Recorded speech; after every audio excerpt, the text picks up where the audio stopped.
How was your Saturday? How's your Saturday afternoon, especially with regards to the Serie A 0-0, 0-0, 0-0. Sa Serie A for no. Oh, sa Napoli ni Atalanta ni sa nkofo no. Oye adwuma mu de bediu no.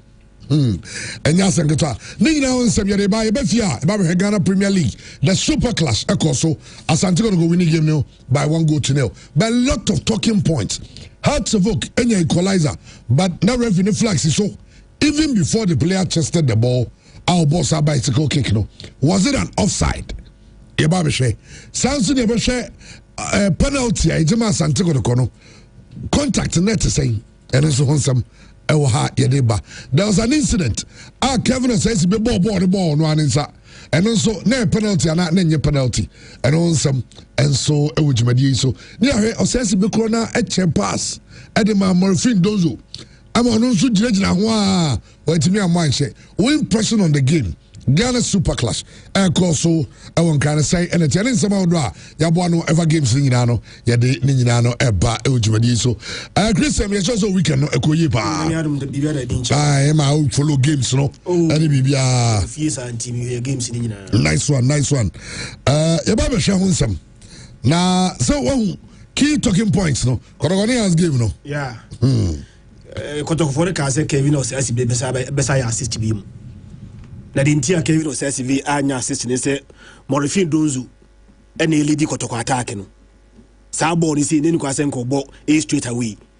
Nakotoko two other players are just square the ball to those two players no a simple tapping then can you go. And a Morifin Donzu and Timanfa Bodan to at him. But Chama Yamo NSC Abaso National Sports Authority.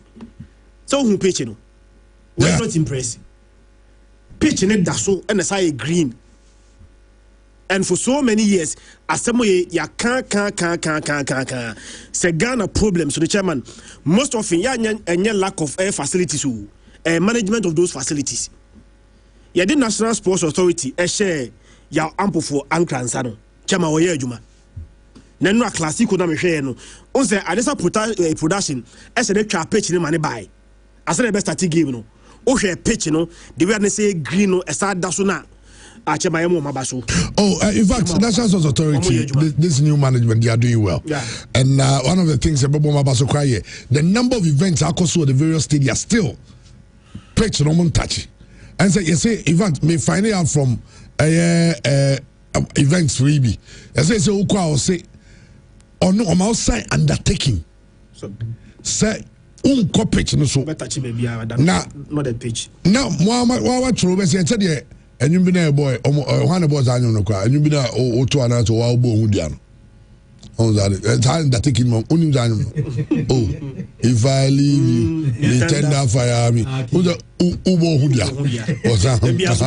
Was only woman.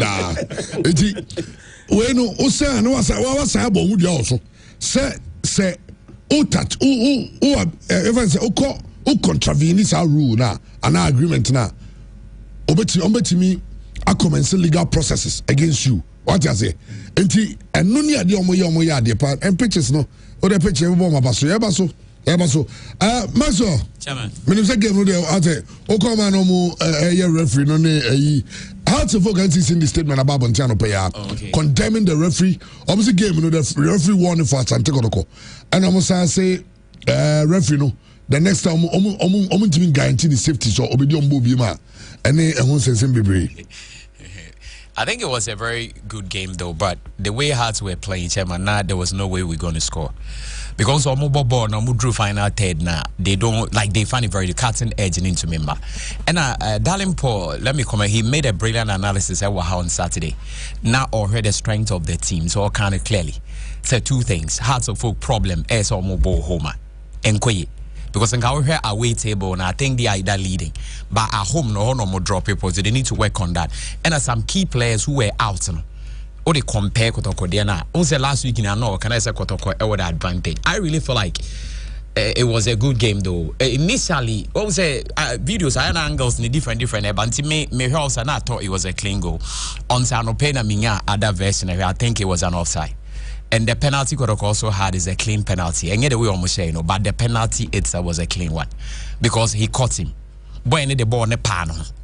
or turning and he caught him. So person can say be a deliberate there, but who determines whether it is deliberate or not deliberate? They are kotokonya. It's there was is it penalty there whether deliberate or not? And I know my said the internet only yet referee discretion. And the referee can see being deliberate or based on the discretion even outside the law. What I say, but there was he kicked him into out of my so the me ya pa only the me. Players need to be a foreign player. What the chairman me the minister North African other countries or a foreign player na ball no be okrum no be to me abody say no but you ma wa no magic you ma want na ho yes ade no. The guy had a go striker no man he's the highest paid Kotoko player.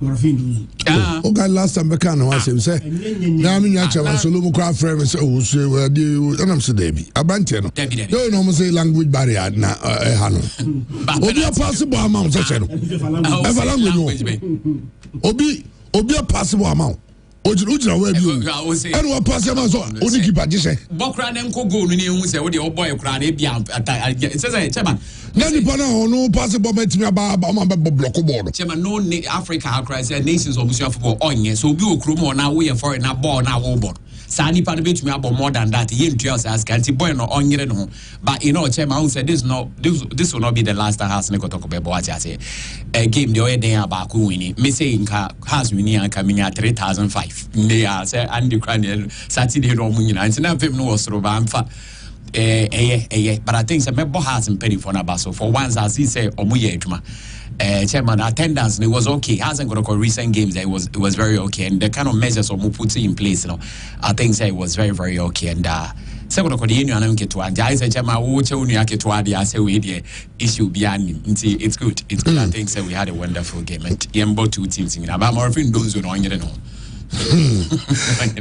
Okay, Andy, answer number comment and give key talking points and answer Yako. You know. Yakwa manone kwa show de no. I'm saying the first one will be the penalty. It's Trent live on Facebook, live on YouTube. Anyway. Yeah, Yankoso. This is the penalty. Asante got a penalty, no. And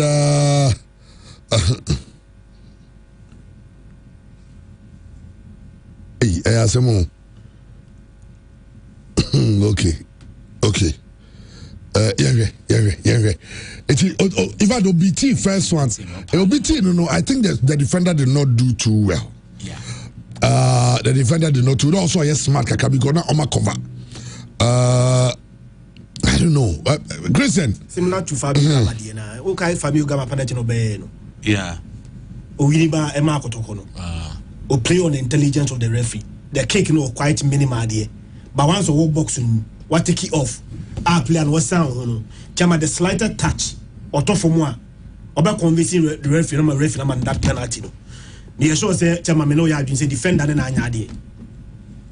The first place ball on the bar side is the chairman when you touch and on me say ball. And a ball be probably the Kotoko best player on the pitch Enra. And on your ball chairman 1v1 and or Chundura boxing. What be the chi? And when you are kicking. So for me, to my personal opinion, there's no contention about this penalty. That was obvious. And I referee who say mass anti Kotoko. Ndichama who bisa penalty ni dia. Meaning one sem can. Meaning referee agi. Okay, Maxwell. Also, yeah, like I said, a clean penalty. Because I said player football no ra 18 Machama were huge advantage. 18 maybe I catch a players and so muti me a born here, but I mean be biani a tricky.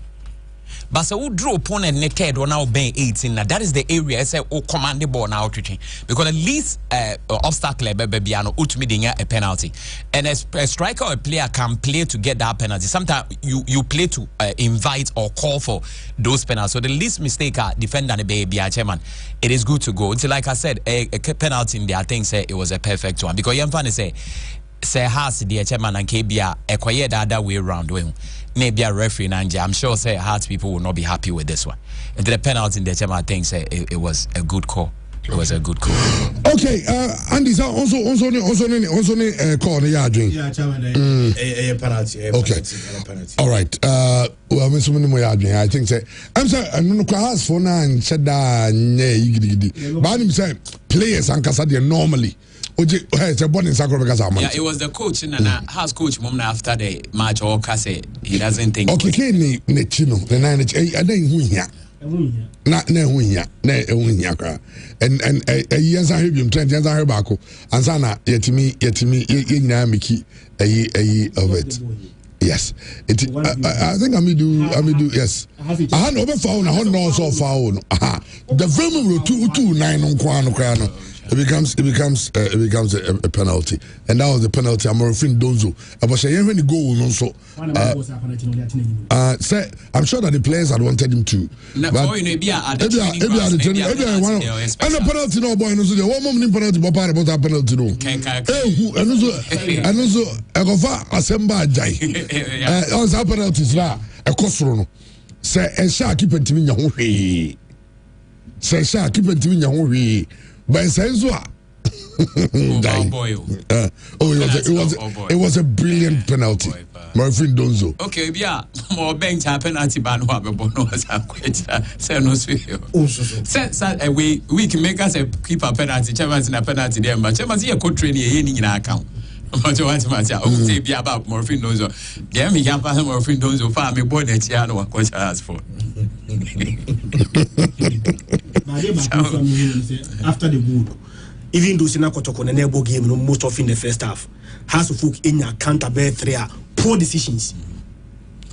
But coach man bound number 2 say cross on your cross in the man in Rakekeno when Tianya cross no cut back several times so has folk bear cut back no on your cut back. But also there was another incident has to folk Nacho Kotoko counter. Yeah. No mukra 3v1.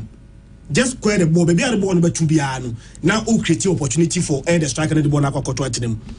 So, Sam has to folk a final decision or the final third. You know, Germany the first half was very, very, very terrible. Meaning the entire has to folk after the game about your letter condemning the referee. Once you are condemning the referee, you know, all can't change players and say, "Oh, yeah, you are not admitting your fault, your mistakes." What is our referee mistakes? You know, be a catastrophe. Boy and a boy need boy there. That is a win. But truth be told, born has a folk born and run. Never come by a draw. Has a yard dear crown game should have been a drawn game.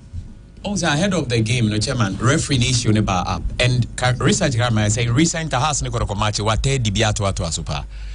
And if I'm right, I'm so na a D President Carpenter has taken a wine later because we are mistaken.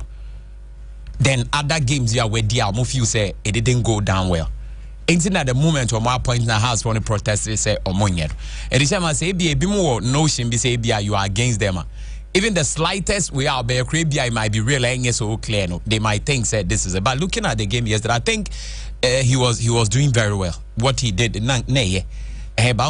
big games like this, no, these issues in our account, like we are saying, the penalty was a good call. The offside to me, I think it was a good call. It is only say beyond the day, not where there is a some of you don't know there is a winning and no more winning. But I really think say the referee wasn't too that bad. But were issues that are that. But President Cap now, Koji, sounds okay, equalizer fair no GN. Or we know Bebeka say, or why mistake younger than Cap no call into workers why mistake younger than ain't any dear or more, but I think so Munyabutre. At a hearts management now, so chairman almost 1 week. Alaja cabinet, Mr. told with a week. Because has ne kotoko chemo bi show bi ba yen show bi nto aso years here. 1 year bi na has nya kotoko show mo fire. No kwa na anniversary match ne ade o. But chema consistently over 2, 3 to 4 years na dey bi o mo show sa. E ma da bi ne enye de. And o mo ye week. The reason cha make us from chairman Asibe. How many matches in a Wama back pass in Has and Kotoko match? The third time. Fourth time. So chema is it normal? Can you tell me? Can anybody convince me so that thing a normal mistake? Say normal. As be system. Normal. Says be assist. Me I thinking say mental work. Mental. Psychologically. My branch na down. Chairman. Journalists who were supporting Kotoko all over the country. Also. Trend ha. Kochika krebi ni enwe. Osasi be bono bobo ninsano. Chama be uni ha. What I'm trying to say, Chairman, these things are not normal. because Hearts ne kodoko born a lot of things they come. Now me very much surprised with hard management ne asibe na so manager and as a brother no buy because my car same way. Chairman, this is your boy nyame ado baby a wafa no. Or the lights be bread family because ba be breadwinner for the family. Dia air two boy no e wrong. E say sorry man. Enye manager of a player and so boot say how can why you we know. E say sorry man player no. Because enye normal say almost every has it or other games are chairman no mau but when has match we are we there be my pa no say morphine donzo to say other strikers nearby na nko assignments nti ball be bo nyina chairman obebo ball ni nyina ye be we na ye de kan enye normal obi wo ho spiritually ni chairman or ye weak yes or naive, but also the spirit in stronger. So as a player, and as a warrior, be a public space, you know, it empire now be boy. You need to work on that to become stronger. Because Nkoba say such a good player every day be another mistake. No money now, so now management now or no player now so now the manager and then the family, you know, be it now air child. No, it is bad. I think that boy must be held because just normal. And one them said say one go peneba. And I was also surprised yesterday. Say journalists or more all over Ghana on Tibia.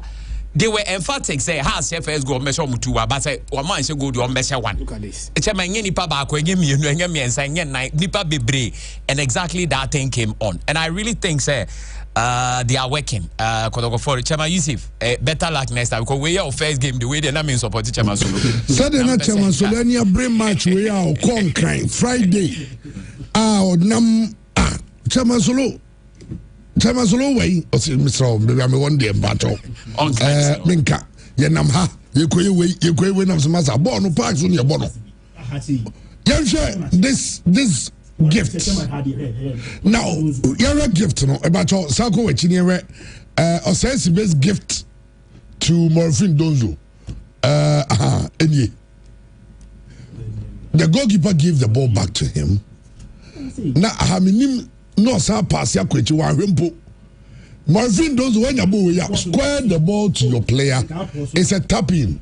I Trent I go possible. Now you have any options no. Ball or sa ball has defender. That be calling him to heavy. Possible. This is Morphine Donzo. This should have been got a second goal on the day. Boys some try 1.5 from Morphine Donzo. Wow. What I say? A goal. This should be a goal.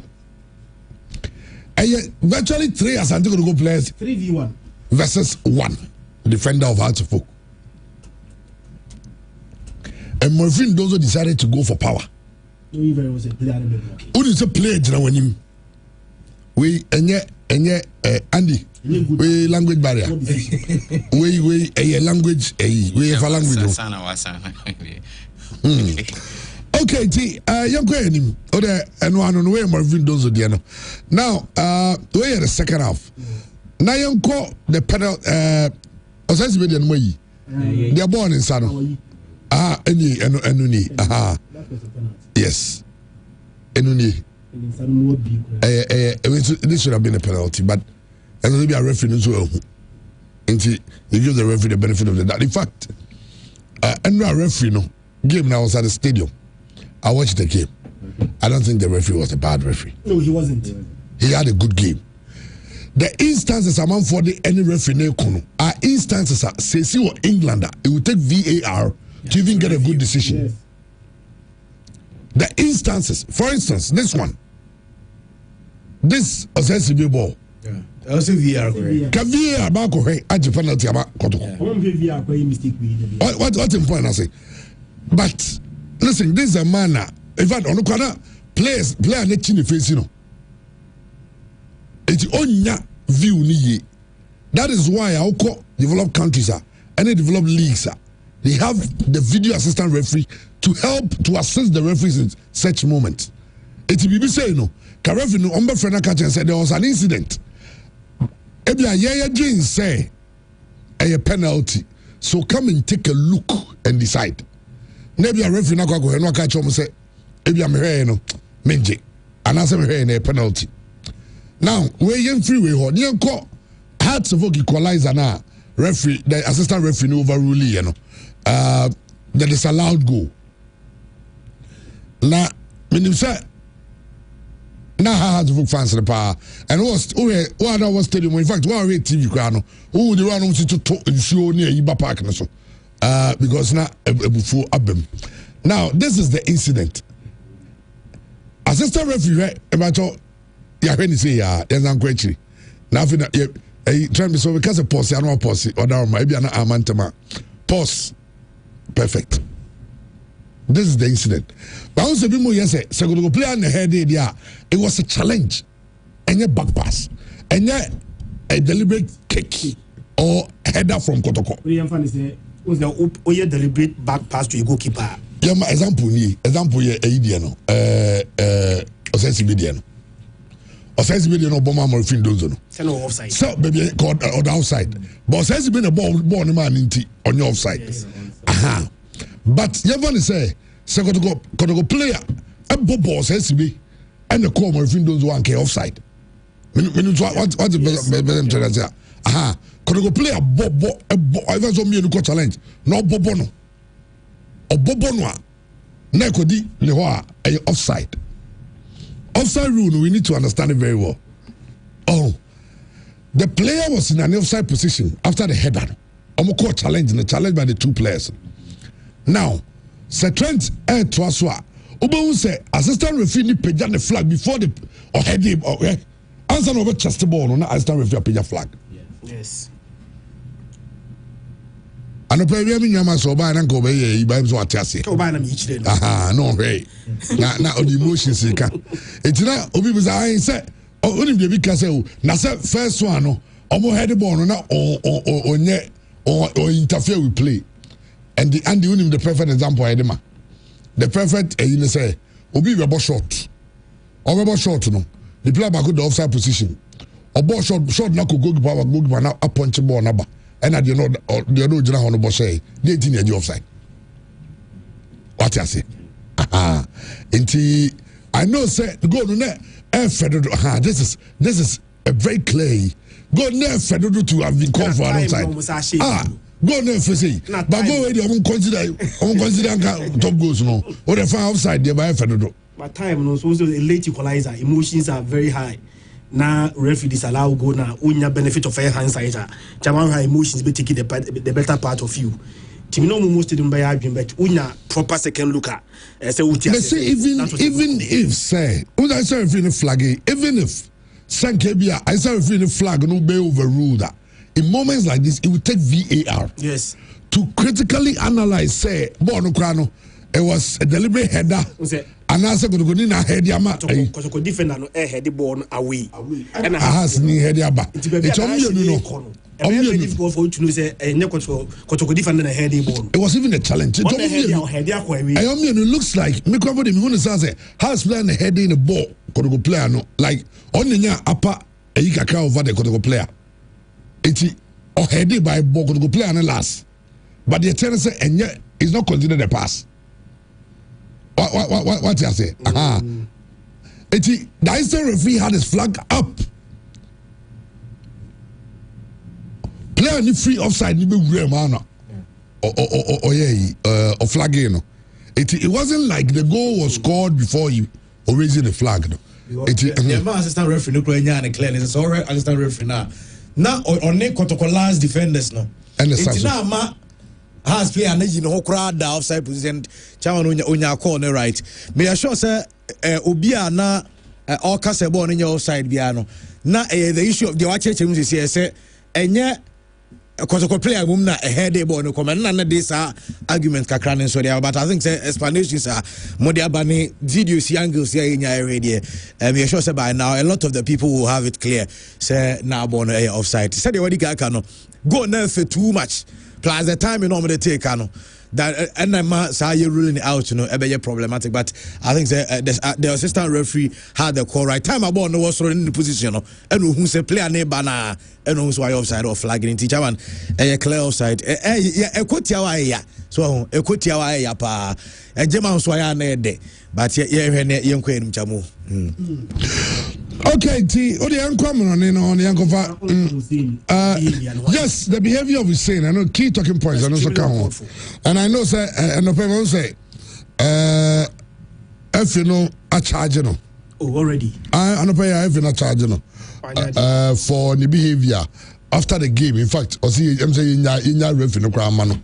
Oni a police for ne press so ne me who say be na did the boy of say keep on training free because that boy is a bright star. Very good player.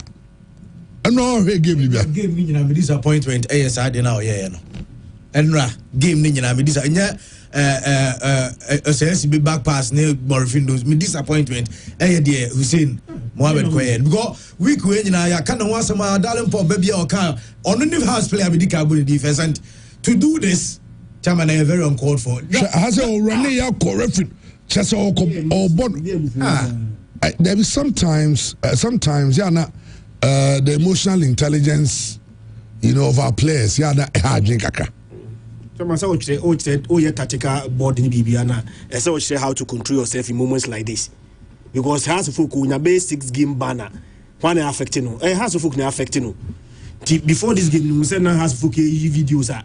Now we have video analysis, tactical board so has a folk dress a camp on. Watch this animal now watch how to control your emotions in moment like this. Maybe then say you can go on say in the and for leaks you can go there and protest. I thought I could be verbally be assaulting referees, but it shouldn't be physical. Verbal no cry no cry your ban and also the ban. What you say? Send a report to my. Or send report to my your ban. But to go to the level. Oh, it's too much extreme. And there was another player. I mean, he was a cameraman and captain. Yes, this is the boy. Apart from your co-referee, there was one boy who was on the bench. He said, "Starting bima on never know you be so no much children. No, no. Aye. Oh, I know. Say, also Didi, who did the almost white shirt now? Didi did not go to attack the referee. Didi wanted an opportunity to stop his player. Yeah. I was there. I was at the stadium. I saw what happened.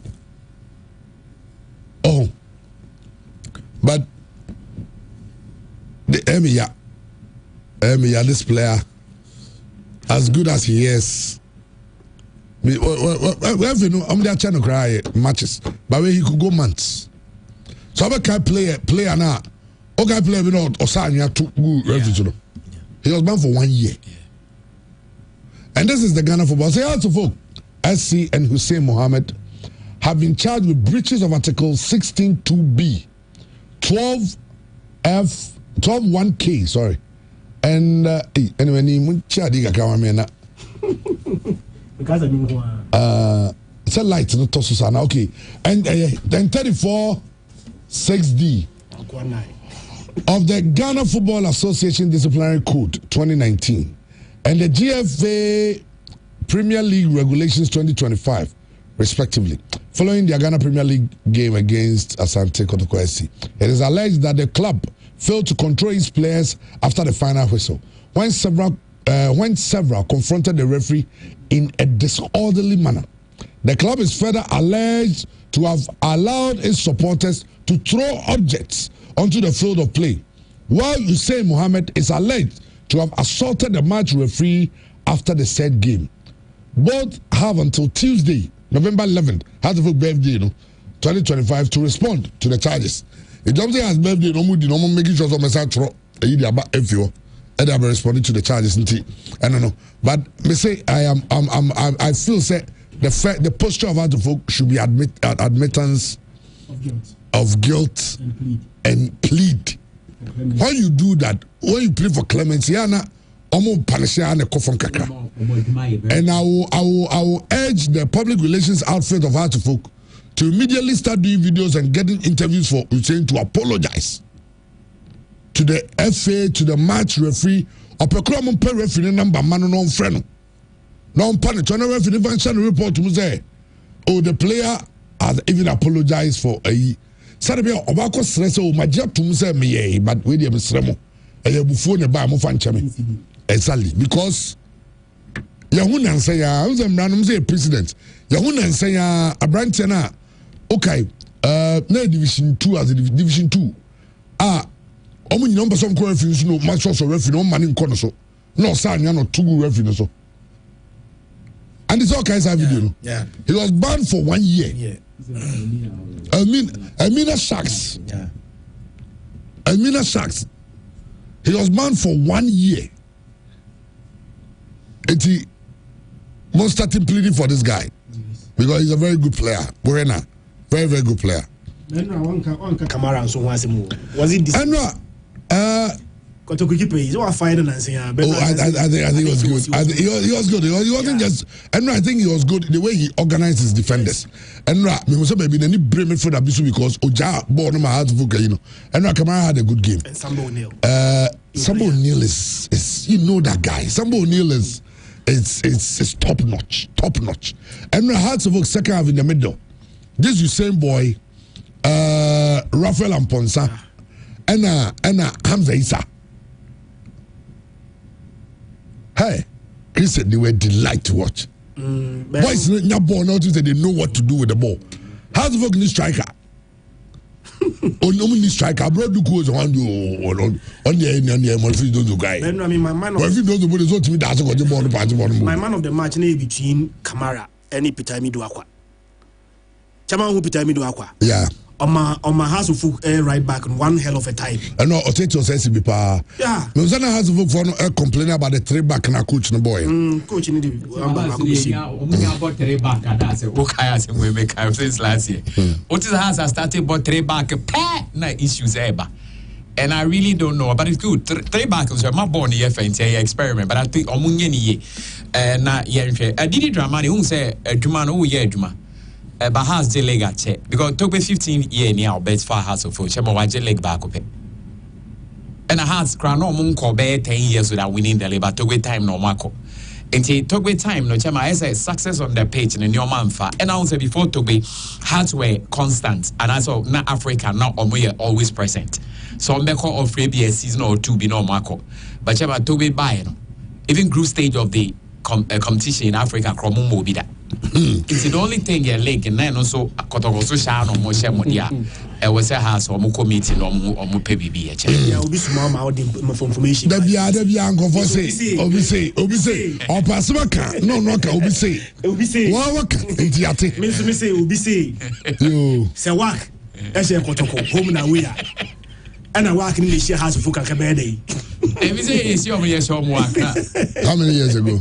Oh, and Chebby said a few years ago. That place on board, don't say about okay, I know you're very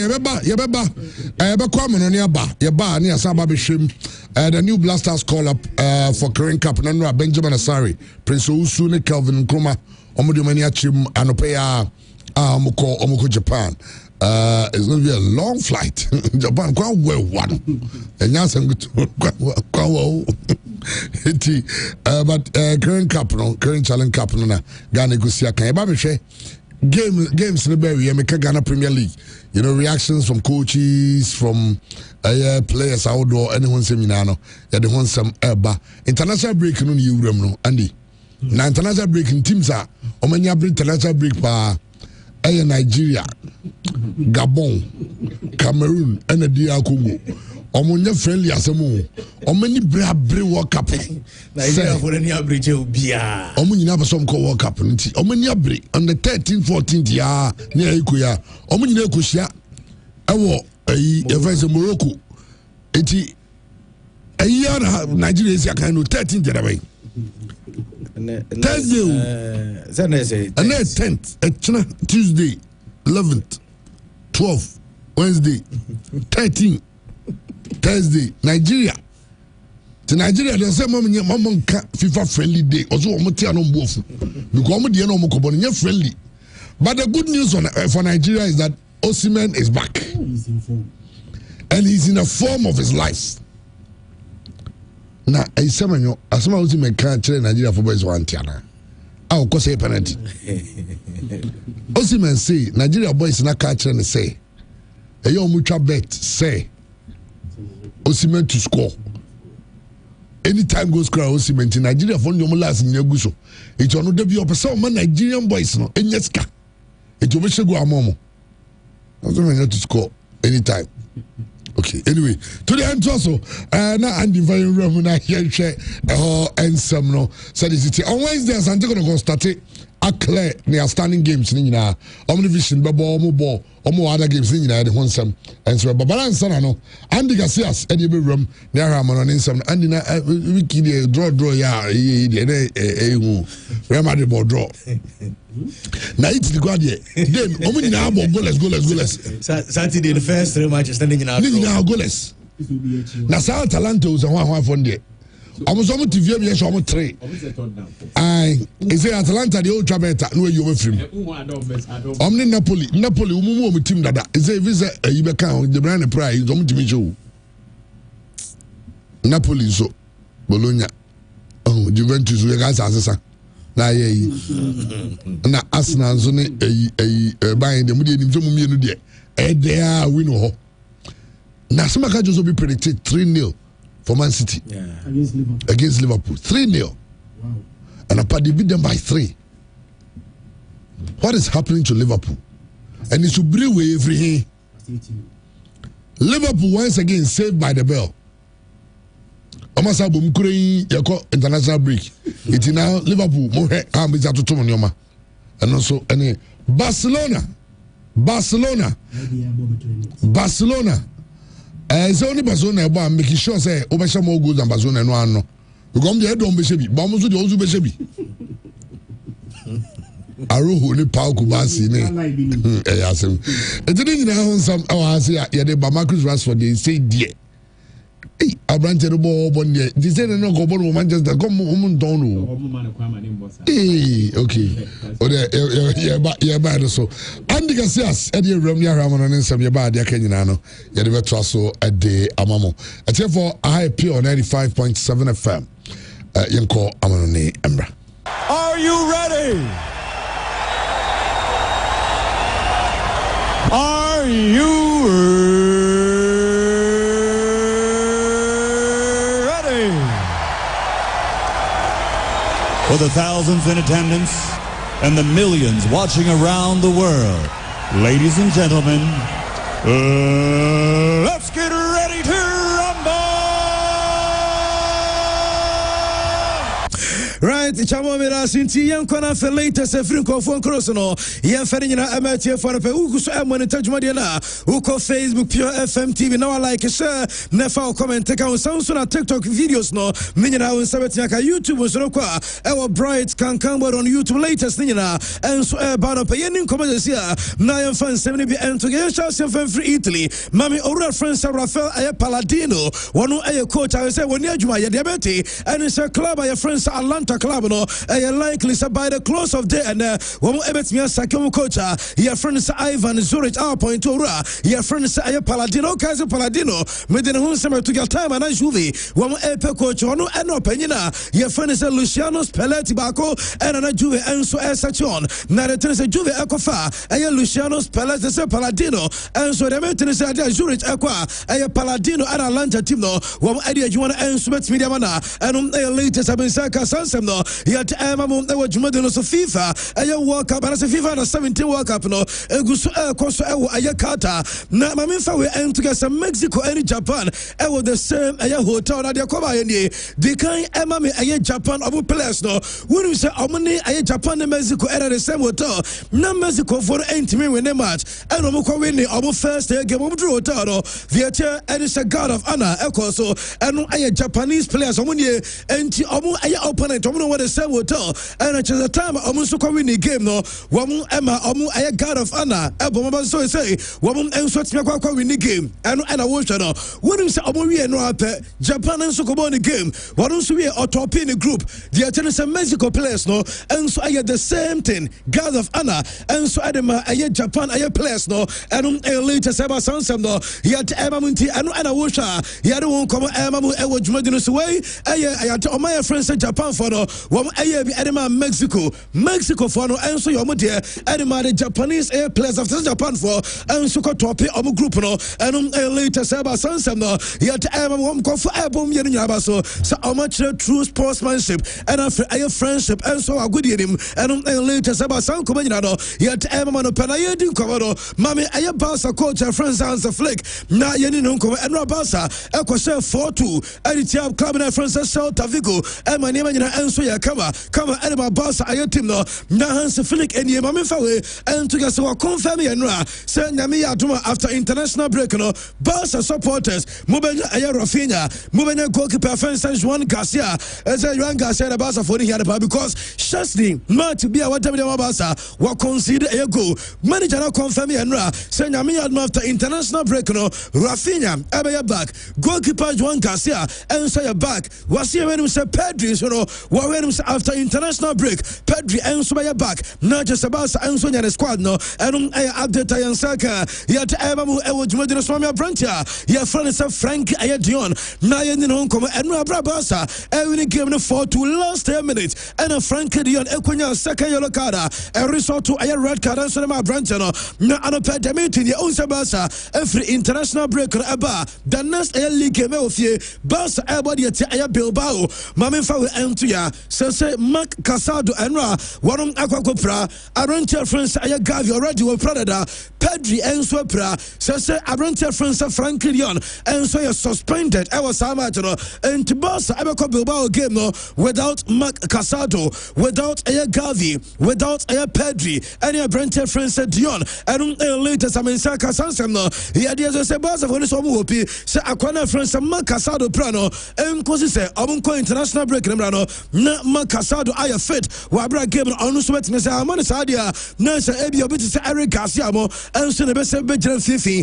ɛne ma ɛyɛ Barca club no ɛno ayɛ dɛba na mame Robert ɛyɛ Lewandowski na yɛne ne ho nkɔmmɔ Lewandowski bɔ hat-trick ɛno a ɛne ma ɛyɛ team Barcelona na Lewandowski under Hans Flick no ɔyɛ different ɛyɛ player what I said under Hans Flick nneɛma nyinaa kɔ yie ɛnso ne ma aberante nam nyɛ friend sɛ Robert Lewandowski wonim sɛ under Hans Flick wabɔ 135 ɛyɛ matches wahyɛ 132 goals and when you're 26 assists not just as the same manager way our Bayern and Barca no Robert Lewandowski and su goals na ebapa we were under one coach number 135 now it's 132 not just down the manager no on the best out of a player no and teba he had won some so Saturday maybe 2 years Man City coach friends Pep everybody game number 1000 since one and so into a football management and a Barca a B Edema Barca a team A Edema PML Bamunti and Man City one ever game number 1000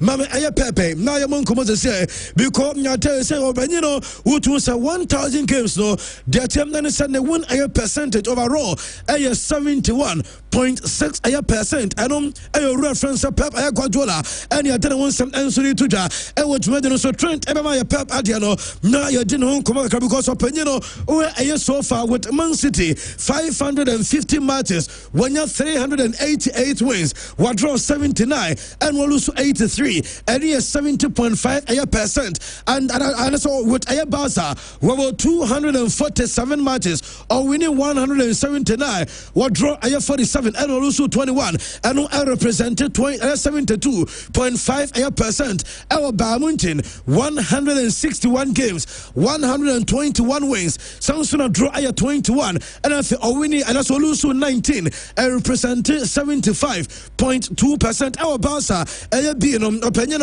about 42 matches or winning 28, we draw 9 and we lose 5, 66.7%. And it's all kind of Aboma 1,000 matches no 716 wins. Edema Pep as coach, we draw 156 and we lose 128 games, 71.6%. I know a reference Pep a Guardiola and you didn't want some answer to that. I was so someone in Australia because of Pep and so continue come after Sandra Liverpool by 3 goals to 0. on Saturday me bo Pep and the voice now they together league no so what baby now cause a team be winning league na but Obaka to say wadwene because Premier League according to Pep was yenye the month of November so baji Premier League mienye December yengramu anso e January e ko February hono not just order so early dia and Obaka say OG Premier League na mom say yabo another 10th of November now so what Premier League the enyasa na mama fan to say enra after so Liverpool 3 and when they were together Liverpool there are champions Arsenal enya champions na ono obetmiaka say ono osro aya club friends Liverpool and the Arsenal according to Pep no was Arsenal team no omo worry no aya one bit eno ayo reference aya Pep and this sound coming after no game ya the one some busa fan pay and so what you no say this sound come no e was so no mami Alexander Isak any preference who go ekateke so say e will Liverpool no eniema emfa manager friends are not slot our top air strikers made away name still Guswa no mugus elusu matches and pay them in Saka and it's after international break no many reports Liverpool coach and friends and a slot a decision and it's about try a new formation after international break no na new formation and it's say waba pay a Hugo Ekatike and Isak in the same game. Now, minimum said your coach in the base about 10, I'm about 9, and I say about 7, and I say 11, never and so when I never report. I'm a pick and say you're international break now. Manager decided say one answer about bomb now 2 players no I was the same game. I don't later Saba. You don't some able and so no sort of pay.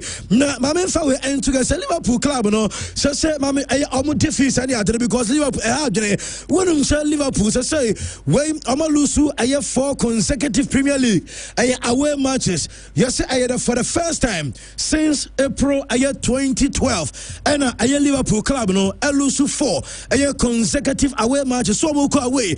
At was some matches Marco 9. None in our lose matches no. The last time we see no 2012 April. And on my Sadia and on Deba and now we know Casama so last season Liverpool entire season our league no one lose just 4 matches. Our league and now we can say after 11 games our Premier League Liverpool lose 5 not just 38 matches last season.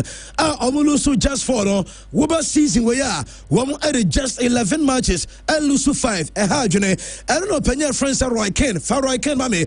What about team that you guys say? So we are Liverpool supporter. So I boutique no more team to pay. Sounds so and I'm not our channel and Liverpool supporters no. Mon fans some teams. I say how was in Liverpool where a crisis and so the Liverpool club because I had and you normal. So Liverpool team no and so lose some number of matches no and according to Ura the thing answer at Roy Ken and I'm on ID sound commander you had Seguswa you had somebody but I know Ellen Holland sounds so go and I'm no customer for me say Holland was at 99 Premier League matches in 108 games and to Premier League since or joining and Edward game number 108 when you go number 99 the next goal no at Holland 100 goals and so Premier League I don't now my main fan to say Holland they didn't go say against a big 6 teams no Premier League for Holland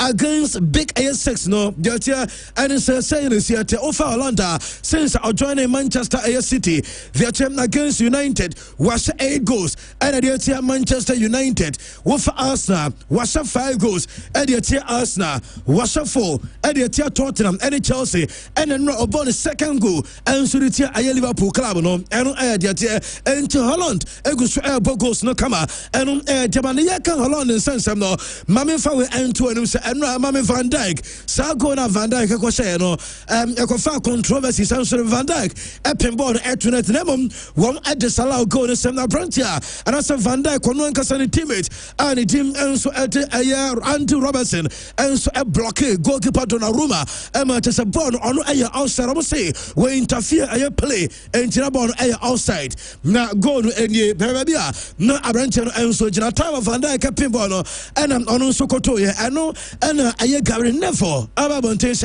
Nadia Dini was Enra na a blatant a cheating just almost a club of friends Liverpool was a embarrassing a decision sir a referees no other Salah South Van Dijk go because Odina Van Dijk goal ne stand there Elbia and can come on ebe different Elbi so Nyanka City for the to also win namum na e was a reference no edge sa goal no we be kobusa Robertson ono so one kra onim dentia omde sala aye goal de drobi ye unse aye Van Dijk na oba no nsem enso de ma aye referees no enom de ba san komo nyina no ye de mamum e wo dwumajo no se eno player ba ko after the game obi abana ba so no aye Brentford friends Jeremy aye Doku na aye Doku dai enano Vinicius Junior ekwataka na sa Brentford friends Aye Vinny Junior and aye Liverpool not just a Vinny and so entimentary Liverpool right back Vinny entimentary no enra behe aye Jeremy Doku ekwaya one answer at Liverpool right back in the first no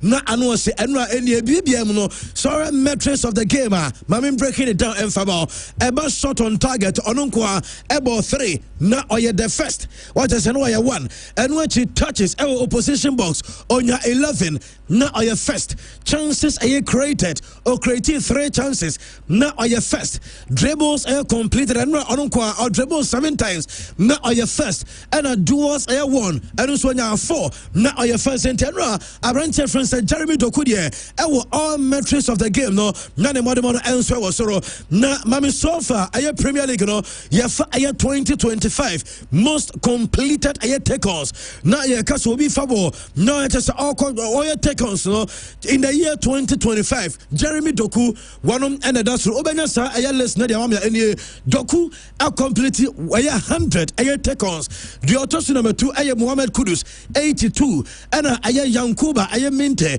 autosu 3 aye 58 and the 20 Jeremy Doku there and ran na bibia enso aye kama and my Brentford friends Jeremy Doku mami Premier League aye table is here because Manchester United able draw at the here Tottenham Hotspur aye 2 last Saturday na enko force be Biania Manchester nankeri o last season enko so game time Richarlison eshe goal aye second goal edema aye club Francis Persa aye na Brentford friends Matthias Delit and so be take come on here 2 no so say Manchester for na mo so na we must see in front to guys so for Premier League table na so say aye 4 points behind second place aye team and aye club France Man City so we City points one 22 Manchester United 18 4 points Manchester City and the club friends United no emu and shana and chesa ebio one and them omo teams about United one about Arsenal one about Man City one about Chelsea one about Liverpool and one about Tottenham Hotspur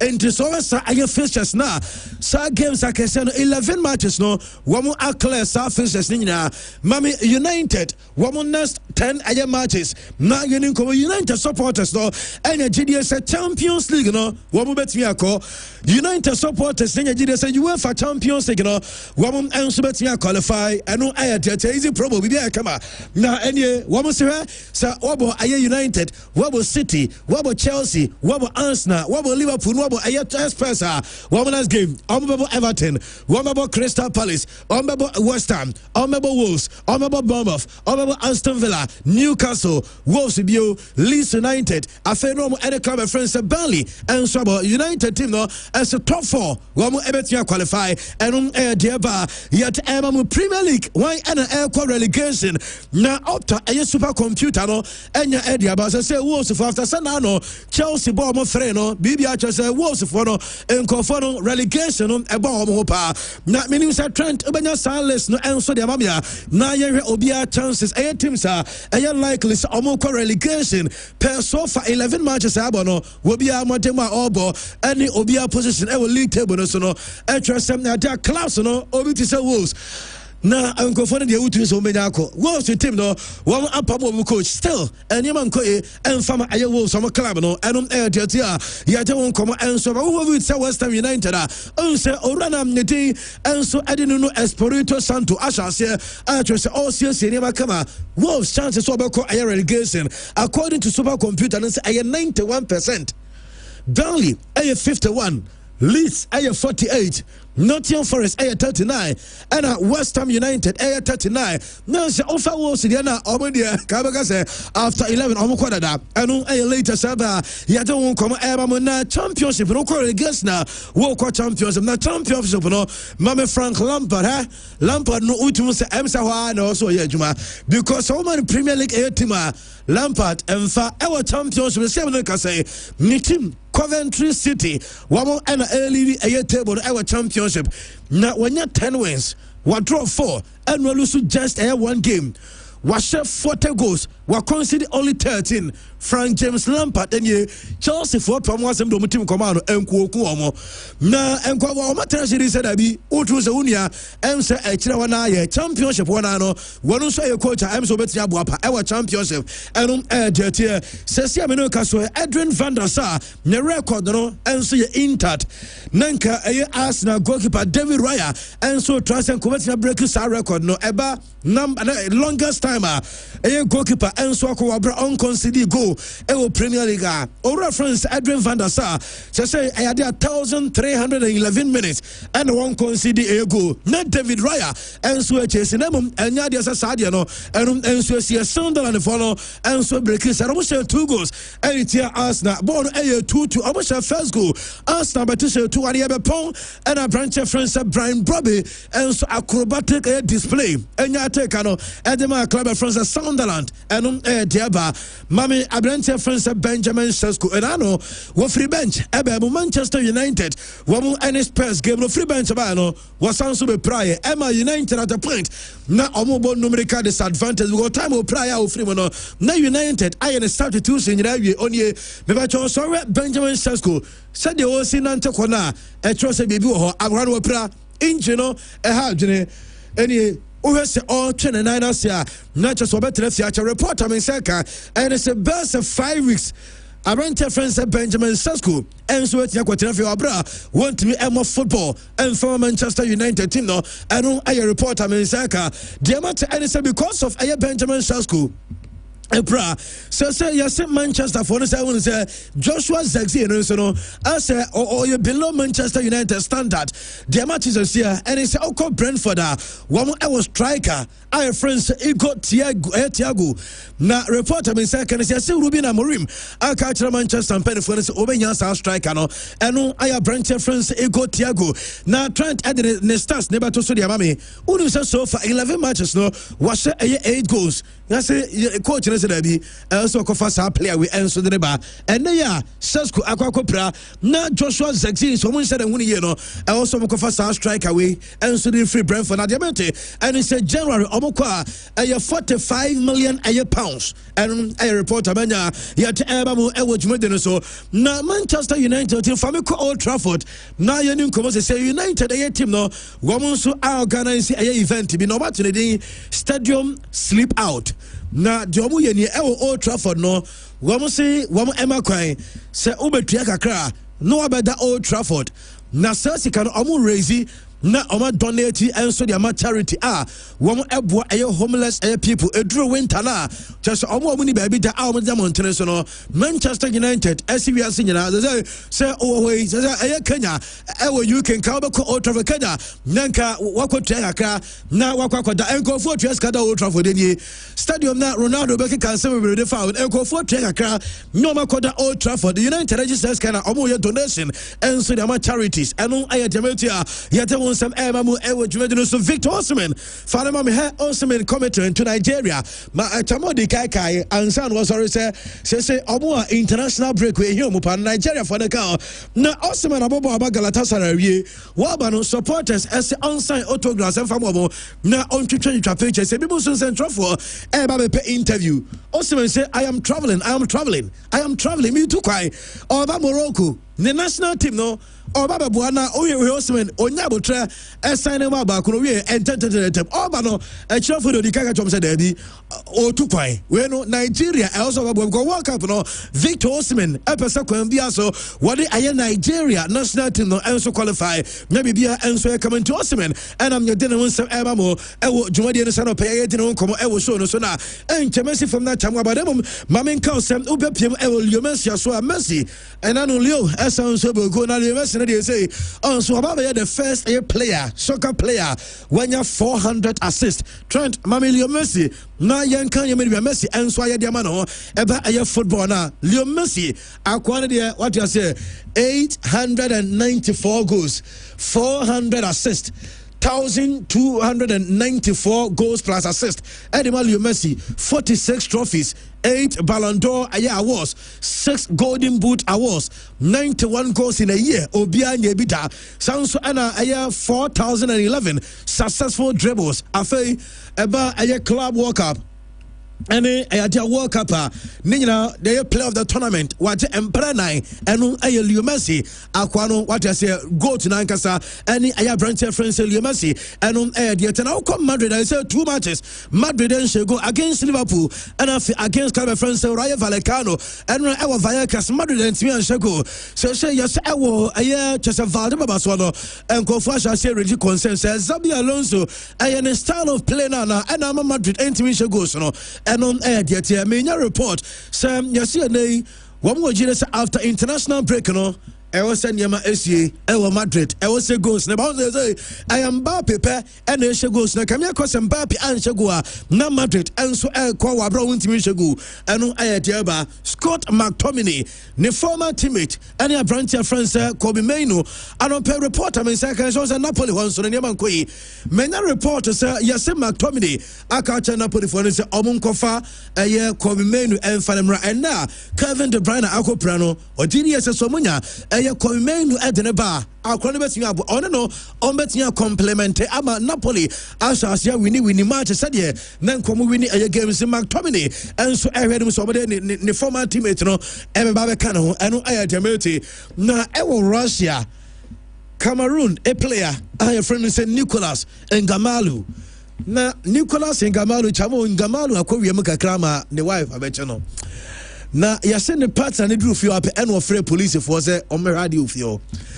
Na unya eyasemu engamalu as I side check inside and boss lady enso afre police na police for the person omura bedroom na engamalu empese police for the beko hwekwa fa so na osanso say eye Cameroon onso mo underwear ni kana say eye Cameroon for you.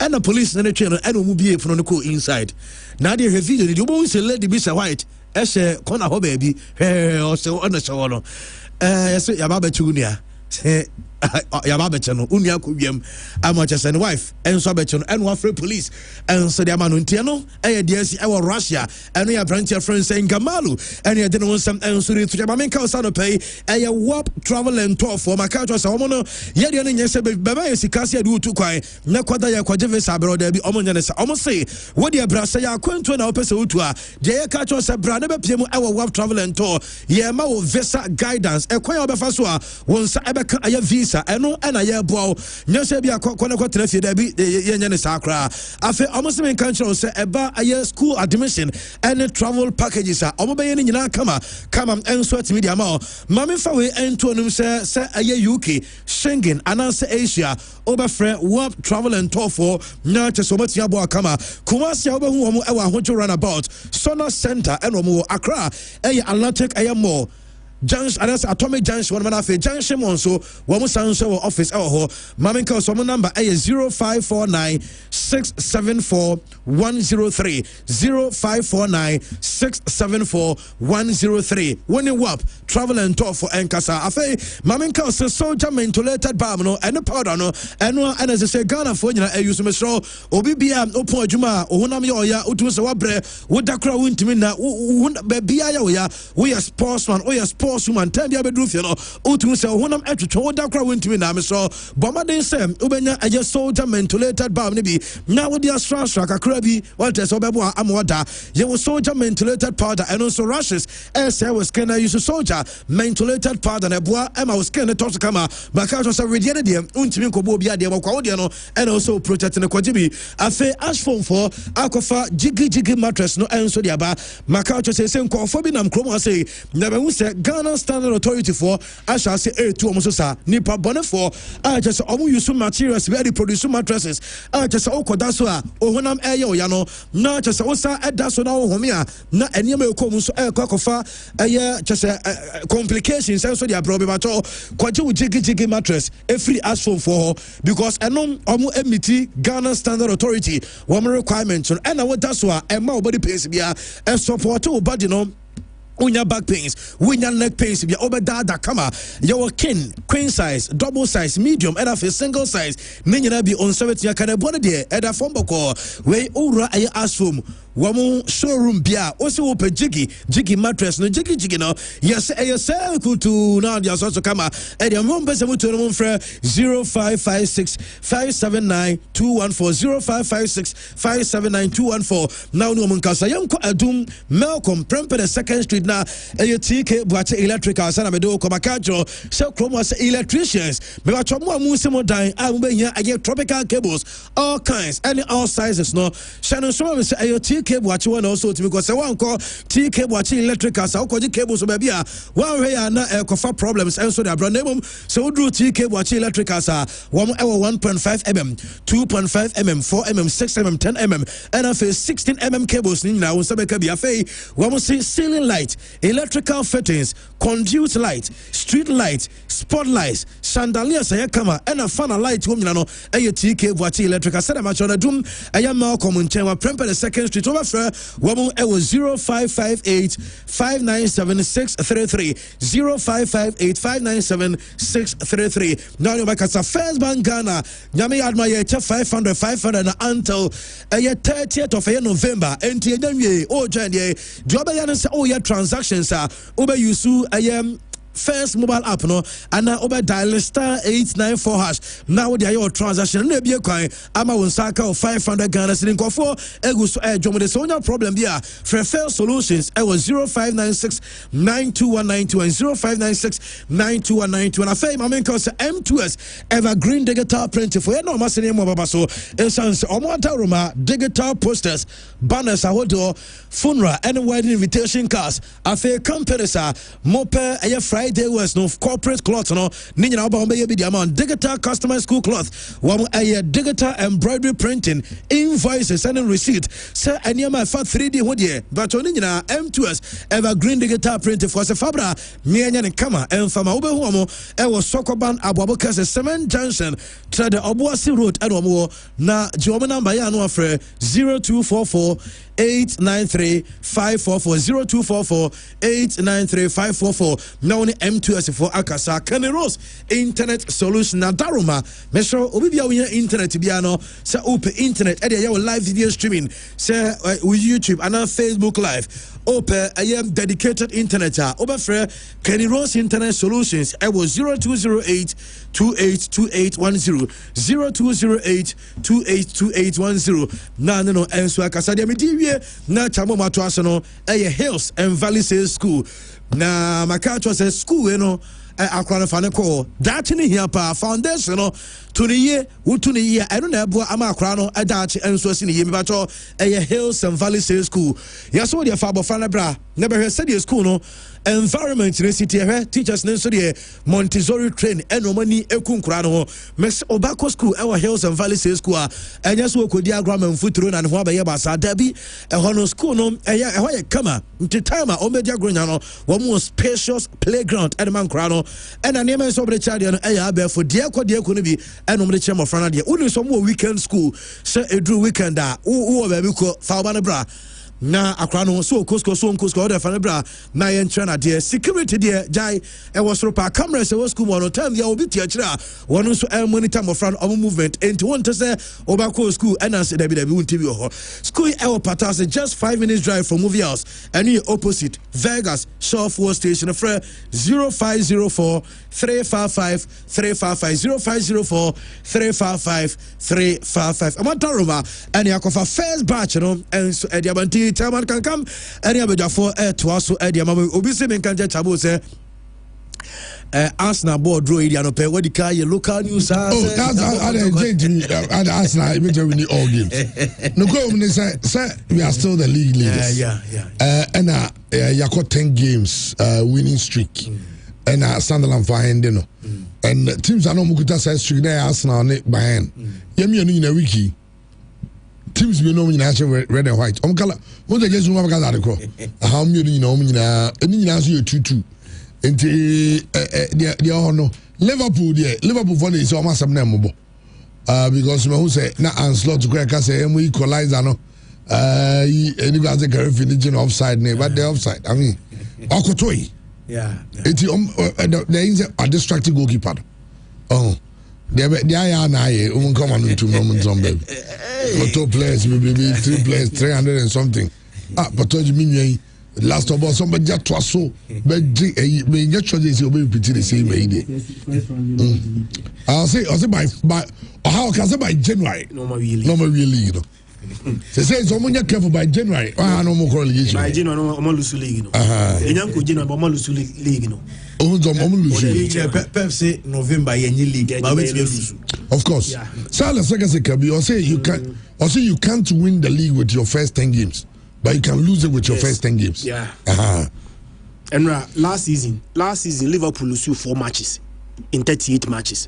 Almost only 4. This season, we lose about 11 games into the season, they've lost 5. Hey, Liverpool 5. More than 4 games from lose last season. In 38 games, we lose 4. Yeah. This time in 11 games, we lose 5. I can say disaster. It is. Again, I'm only going to say the show teams Omunya Kwanom Beton. As I'm team last season, so Omunya double over Man City. Almost Man City 2-0 or Anfield. Man City 2-0 Etihad. Mekai that game, you know, Liverpool able only 33% of ball possession. Enya 7 shot on target and they score 2. Enra ball possession, you know, increase to 49%, but only 1 shot on target. Liverpool bought just 1 shot on target against Man City at the same venue where they won 2-0 last season. Now, the last 2 games are a buy and some Bobo's game, you know. Manager repeated the same backline.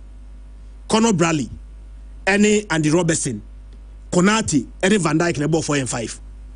Now, among for say chairman, and you cannot bread like Vinicius Nasa. Because said you have acquired chief Vinicius Seni Botomuno, Enra and Jeremy Doku Kuno. Jeremy Doku, a winning penalty for Man City. And a Haaland Bob Sapalatin is saying. But some unum say every key indicators in Nano. A branch of friend Jeremy Doku at number 1. Onyawangu. Go to Sutama Yamian can go beautiful goal. Shot on target. Jeremy Doku about 3 shot on target.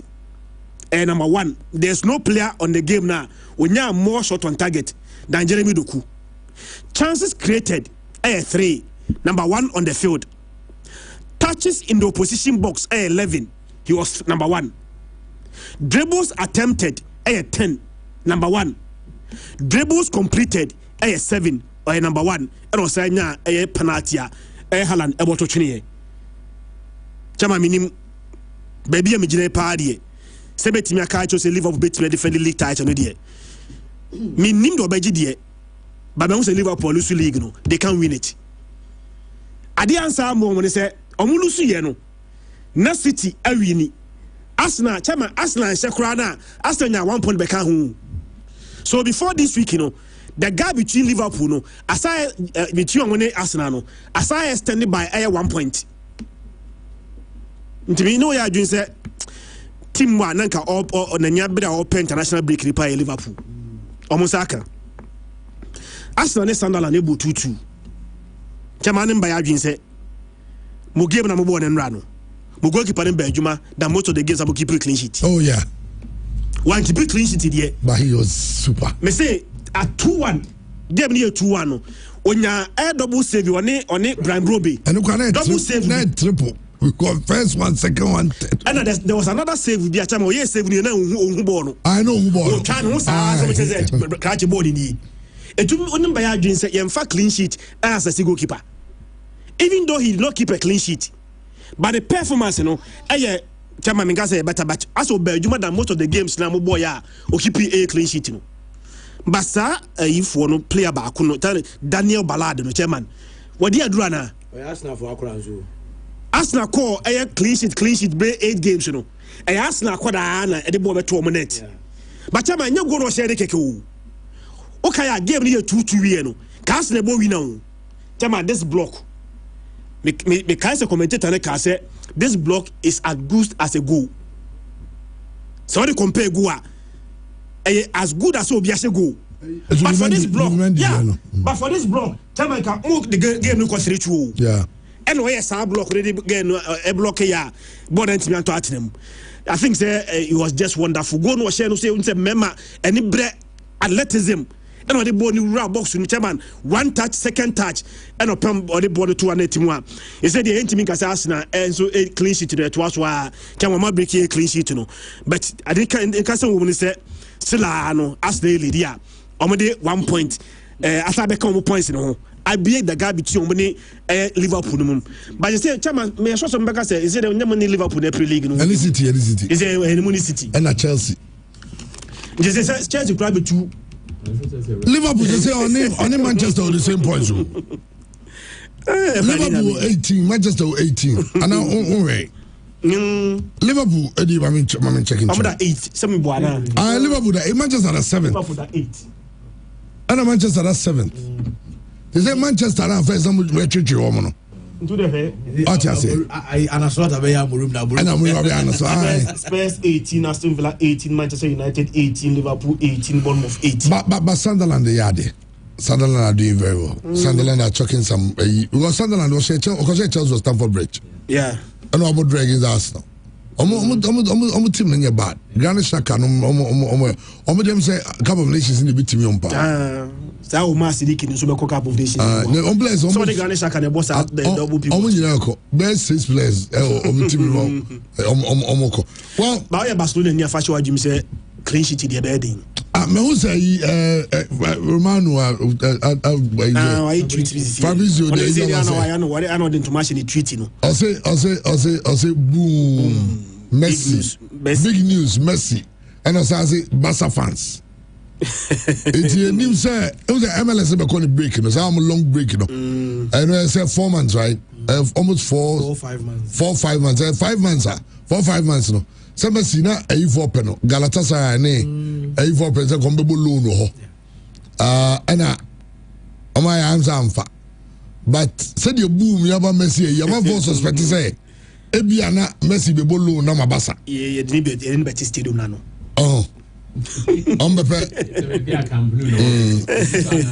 He's only visiting Camp Nou. Leo Messi secretly visited the new Spotify Camp Nou last night.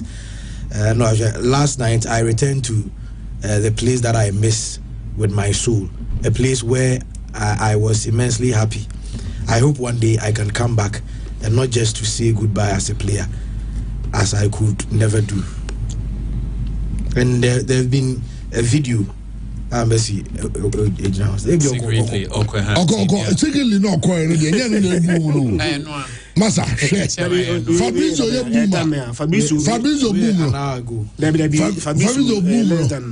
Fabrizio boom. No, so say, we are say Barca fans. Big announcement. It means that there is something to be announced. And to say, Messi guys will bolona. Yeah. Oh, say, hey. It's over. I feel like Barcelona. Barcelona kaka. So bo no mo bia omra Arsenal je yin na so pa. Na me person me pe we bisa sa all the clubs yet is also Messi the man clutches crowd your team we Messi ni di no gwa de hu. Na Messi so de onya hwegwa na de menyi free kick nto ma zo mo. Eh Messi be tell bo pass bia. And it's a ball that's all bono crown, bono bono cream. Pa, ball bono, though US there, but man, bono bono baby or fat ball, the bad this age in the and I think that all the Europeans will bet to me about. But I feel like personally, I don't support Messi coming back to Barcelona to play. na mmogu na nimase enye sample mmogu na nimase mmogu na na ro mo na gina tro obejam o she tere go betom fo semi finals out enye say ye standards in tia ba ro mo kra mo ko champions and for the Angelic it we Madrid to aso 4 and 5 into enye da bad by ye standards ni hu say see page abi so ni me ya adwen enye bad sir. But what I'm saying is that there is time for everything. And I will be appointed. Sebi we nipa obi. There is time for everything. I feel like Messi I be ama Barca. Pass any Barca so I be a man. But of course Ronaldinho is gone. Cry of echo. Maradona went away. Eto numani did stop players in our coy, but the team is there. I think that it is time for other guys to also shine, and it is their time. And Messi, okay, what about 3 months? We know what next. But what do you mean? What next? Messi called PSG. We still won the league. Champions League are back close. You do semi-final. Messi will be free. Maybe I know the echo draft. So I just semi-final now. Wait for a year. Liverpool share 4. Messi was in the same game. I think say buying 8 and I 8-2. Without Messi, yes, you actually buying. Yes, you are more here 4. And see what I'm trying to say. The era of Messi, they say Barcelona money ending. Name say you bring a Messi no beboa. There are other areas that Messi be to me. For example, looking at his talent, ne you could tell. Chema say prospects we baby around South America or no, he could na Messi casa koboma Barca. We might benefit. ABS ye be camp no anwa. We might play a friendly like charity. So about team more than 10 years. Instead of more plans in the Argentina national team, able to be abone Barca. They still can raise money. There are a lot of things he can do, but that over reliance on Messi, so for me, it's going to be a problem because Messi, Barcelona, no be bought 3 months, no be yes, magic, no quarter magic, and by Becqua is the team new quality. I really feel like where they are going, or more getting things together after Messi, ye man in Tuaso Sana, Akulano, on but. Just one story, pen and let me say the sad picture now Messi you know. Trent no. Okay. Chairman, over the weekend, Pep Guardiola got 1,000th game as a manager. But in history, only the 119th manager in football. Wakochi and our manage 1,000 games. So what it means is that there are so many coaches are to me aye.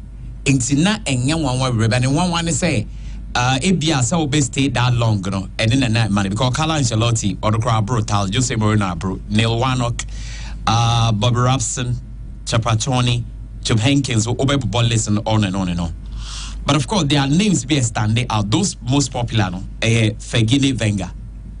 But of course, Neil Warnock are coaching more games than Wenger. But I won't say Neil, no, so I call lower divisions near the.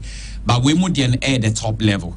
Now, Chairman Sawoya, even Wanderlin Zambergo Cranso, I will listen more at the 4th or so. Now, there is something me person me show I say. Coaches 119 na Chairman, and managers no more coach 1,000 and odd games. No, England kwakuta 28. Chairman in England culture no more coaches no eche. And almost phobia over UK or no mutina baby back or to me build their whole kingdom and sana Chairman or Mojaiko. Brazil 14, Scotland 14. Italy 10, women award double figures. Now, with that said, Ferguson is the coach what coaching most number of matches. Chairman 2,155. Coach Bianoa were coaching 2,000 games. Into the world record, a coach what coaching games require Fergie. Wenger 1,702. Say audio more coach or lower division will be year from there. Wenger Barber 10. But this is Fergie record. They say most games 2,155. Honestly, manager when winning matches, 1,283. And honestly, manager waje trophies and so our football air 47, 38 for Manchester and Aberdeen all that 47. Into the standard for coaching, no, Fergie. But of course, Fergie was there for close to Fergie Eddie bear 29 years. In his coaching career, close to 29 or so, 32 or so years. But over Pep Guardiola, Chairman, how close are we? Very, very emphatic. Guardiola, 1,000 games, Chairman, when winning 715, and a one draw 156, and a lose only 128. The Chairman said about 1,000 games, that will lose just 128. It's good because of that. It's only what the higher percentage of win in the history of coaching. As far as football is concerned, and that is a marker. Or more about 1,000 and more. Only Obia or higher percentage in terms of weight 71.57. Obia no was 70. Pemerisa Obia because only 3 penam who are more 60 and add. Fegi cry kind of Fegi them around 58 wins nearly. Into 71 the time 0.57 no a hell of a record. Now here is 140 trophies now. Fegi's trophies of 47. Not about the 1,000 games been winning 40 trophies. Now Obidi 2,055 been winning 47 no. He's on his way becoming the greatest coach of all time, no doubt about that. But he's not there yet for me. But I feel like me hear Alex Ferguson, chairman, commando nyawo Manchester, and said your bossy win up. Chairman free hono. I say a certain sign was taken away from the club, no. So Mufi said Fergie here, chairman. You say after post Fergie, saying a Manchester United team go, chairman, team now you're ordinary. And what Fergie did was that, or buying one star, this all to talk to chairman, or building within. Not the 1-2 stars with the account. So one thing he did was that at Manchester United, almost all the stars in United, it was United who made them stars, including Ronaldo Munina. And see, Fergie did a lot of job. And so I feel as still with what Fergie has done with the way longevity, for me, he's still my greatest coach. But me person Guardiola beating the trophies new year, but certainly when Guardiola finishes, he's certainly going to be the greatest coach because 1,000 matches with 40 trophies. Not the number, the coach with highest number of trophies, 47, 2,055. Yeah, I think Guardiola is doing a hell of a job. Oh yeah, and the win percentage is amazing, 76%. Okay, this is a picture of Lionel Messi's visit to the Spotify Camp Nou, the new Camp Nou. This is the mecca of football. Camp Nou. Oh yeah, Camp Nou is the mecca of football. So the MTV mecca of boxing. Oh, chama where the mecca of football is Camp Nou. And the mecca of boxing. Iconic, the greatest player of all time. Now no boy, even before before Messi no. Na Maradona home here, cry for home here. Oh, I said Ronaldo, Luis Nazario, Deli, Manane, Rivaldo, Ronaldo, home here. To me.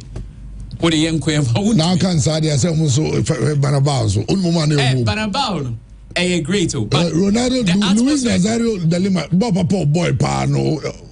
And in terms of mosaic, well, Nazi, we're 120,000 now. Yani, you call 80, 90. Spain, I was to walk up 82, no, and no more cars all sit and but now 120,000. Okay, 120,000. Maybe no, the name for Aztec Stadium, the never. And there's such a man yet, but grand. Now, so the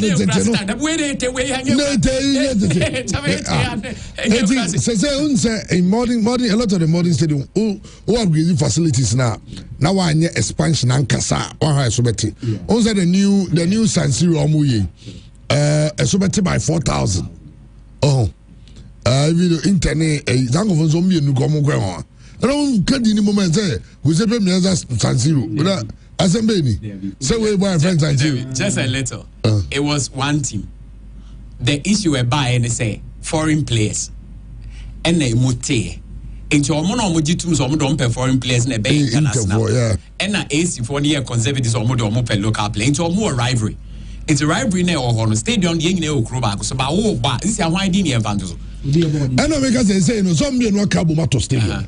Omo no cabo mato stadium ne ka.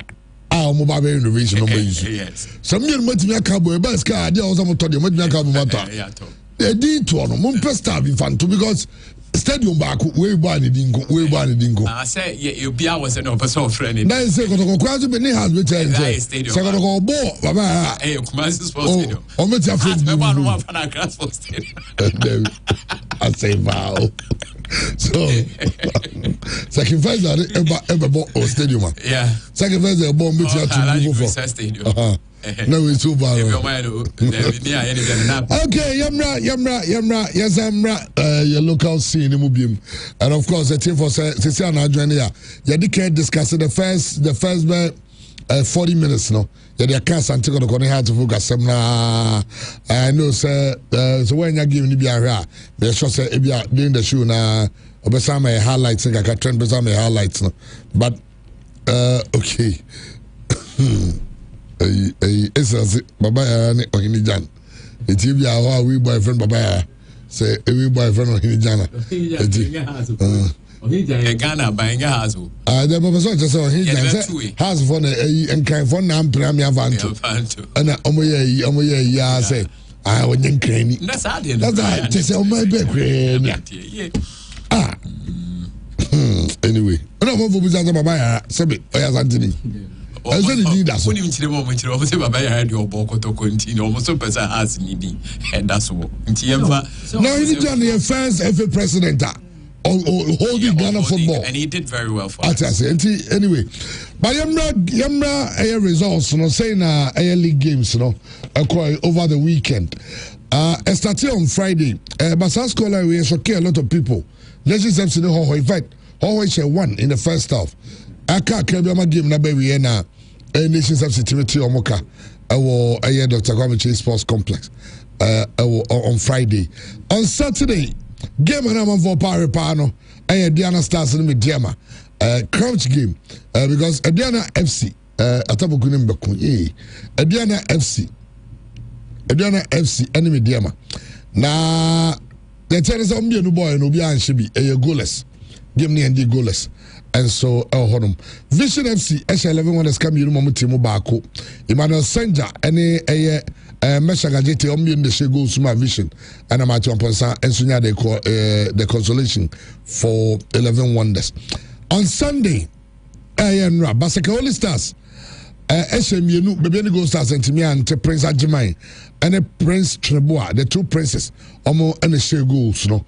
Adema Basaka Holy Stars, but goes in Yaba in the first half. Second half, go via MP Mubim. Kerala United, any Dreams FC, Equity Brankubia Shanyonko Eka Bako.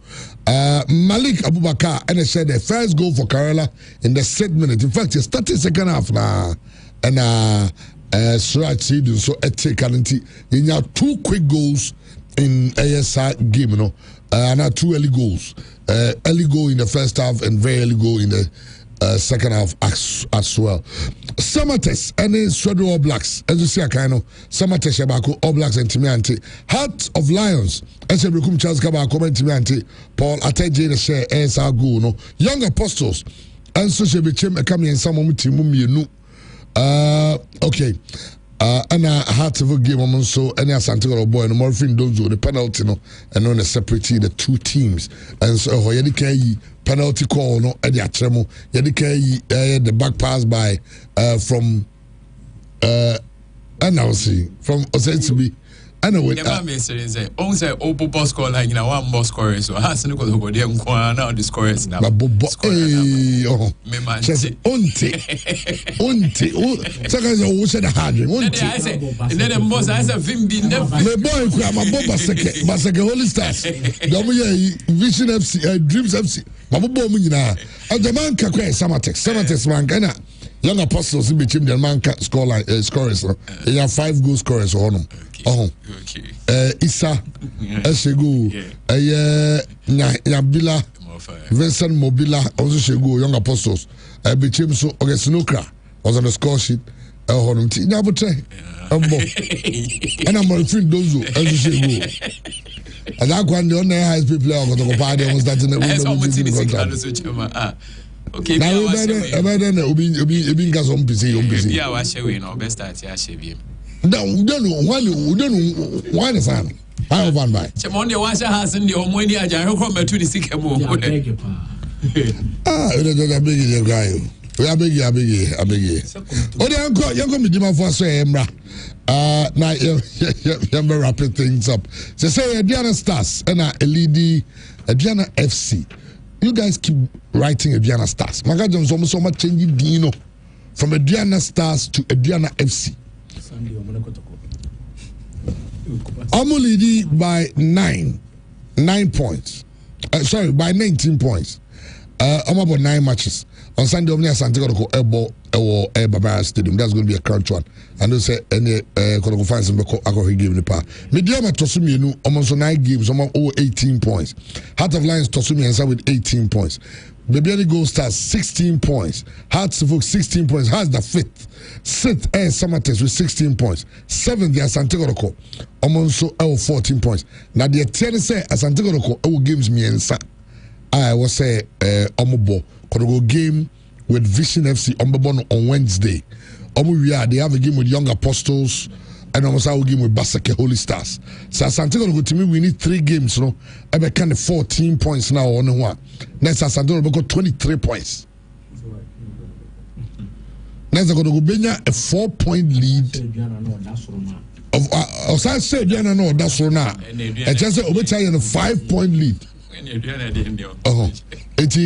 know said it, but so far Omo das 11 wonders. Omo da asia kra Omo 18 point Omo 2 points, sorry. Omo da 18 Omo 2 points. Barcelona Stars 5 points. And Omo da 17th. Bechem form season almost starting here, and no one that's almost saki of coach, but of a coach Emisa. So my CV almost season and for Momo. Almost say the Jomo Yen and Tawon Baza because good baby. A better dinner for any yakwe dindino. It's your mama Emisa, but I'm say, baby, Omo day crowd the points gap between money the Odastro, Diana FC. No, 13 points. 13 points. Tomo is on Metia Precra Basrobi. Now the 11th. Any betchem order 16th near just 4 points. The betchem was on GD is on with ABB. Now I'm on seasonal. A very good turnaround. Nina near the wholesome and so Ebesai Ababadan Sunny and Kumidima for Eba Hospital. I say, now I'm going to go for your pum with the Humana Bocor. By command and the boom boom cacas and the slaughter has Nana. Has one Amoto. Okay. We never saw Bazin and white sleuths. But the only Akuma enjoying into them baby. The one ABK, Apigi, Ezekiel, or Hebe Free, that communina has for and I'm no motor. Oyama, ADB, any reptile, and I would do some day or more Kotoko. Now, has a phone Kwana fee, a do baby not. I said, and you are forming your Omaka Mununa. So, Uno be going to win a common sense or Guadumuna. And one of those Bass Hajini, to be Bijina baby. Okay, let's hear my comment. Senior chair for a tear for Dima for Herba Hospital, Dr. Time, that's so Doctor or Debre, and in that a year, Juma Busia, Doctor Sen can't tear for the other for say, and Yaruana was say a Tatia case in Tintanaho, a Hunamane, Wabra, Dima for Herba Hospital, or say Yari for Yarino, Dima for enemy Dima for Herba Hospital. If you say young crap on my and farmers, your own prenu, and now he'll change Munso and farm my home prenu, sent in said, Doctor say, a Busia won't row. Fisosha and Nubna and Habamanu and Hini Nusini, Ayake Kaboma, ye dear Drosa and Kuntia, ya dear Fisel, by the name Dimuno. Sa helps and I the my say and fan Sanya when and ye and your fruits in its wordy. I'm a cry and what to intimidima for sale pyre Sabia. Brami Dima for Herba Hospital, Dr. Time Lasso, Naeva Brainy be ento Yadia so na M1. That's your case in eye infections. No bacteria and fungal infections are docrones when you go novice and a pen drive and na system unity be as well so the koshe moon and the shapes are so the any obe catchy any virus and your bobby diatim say we no a dear. A bibet me a yaw na bear my discharges a whole door natures a burning sensations in your better pa aboard the nice one I ask a cry any ya. One I see the infections and coming young who be da.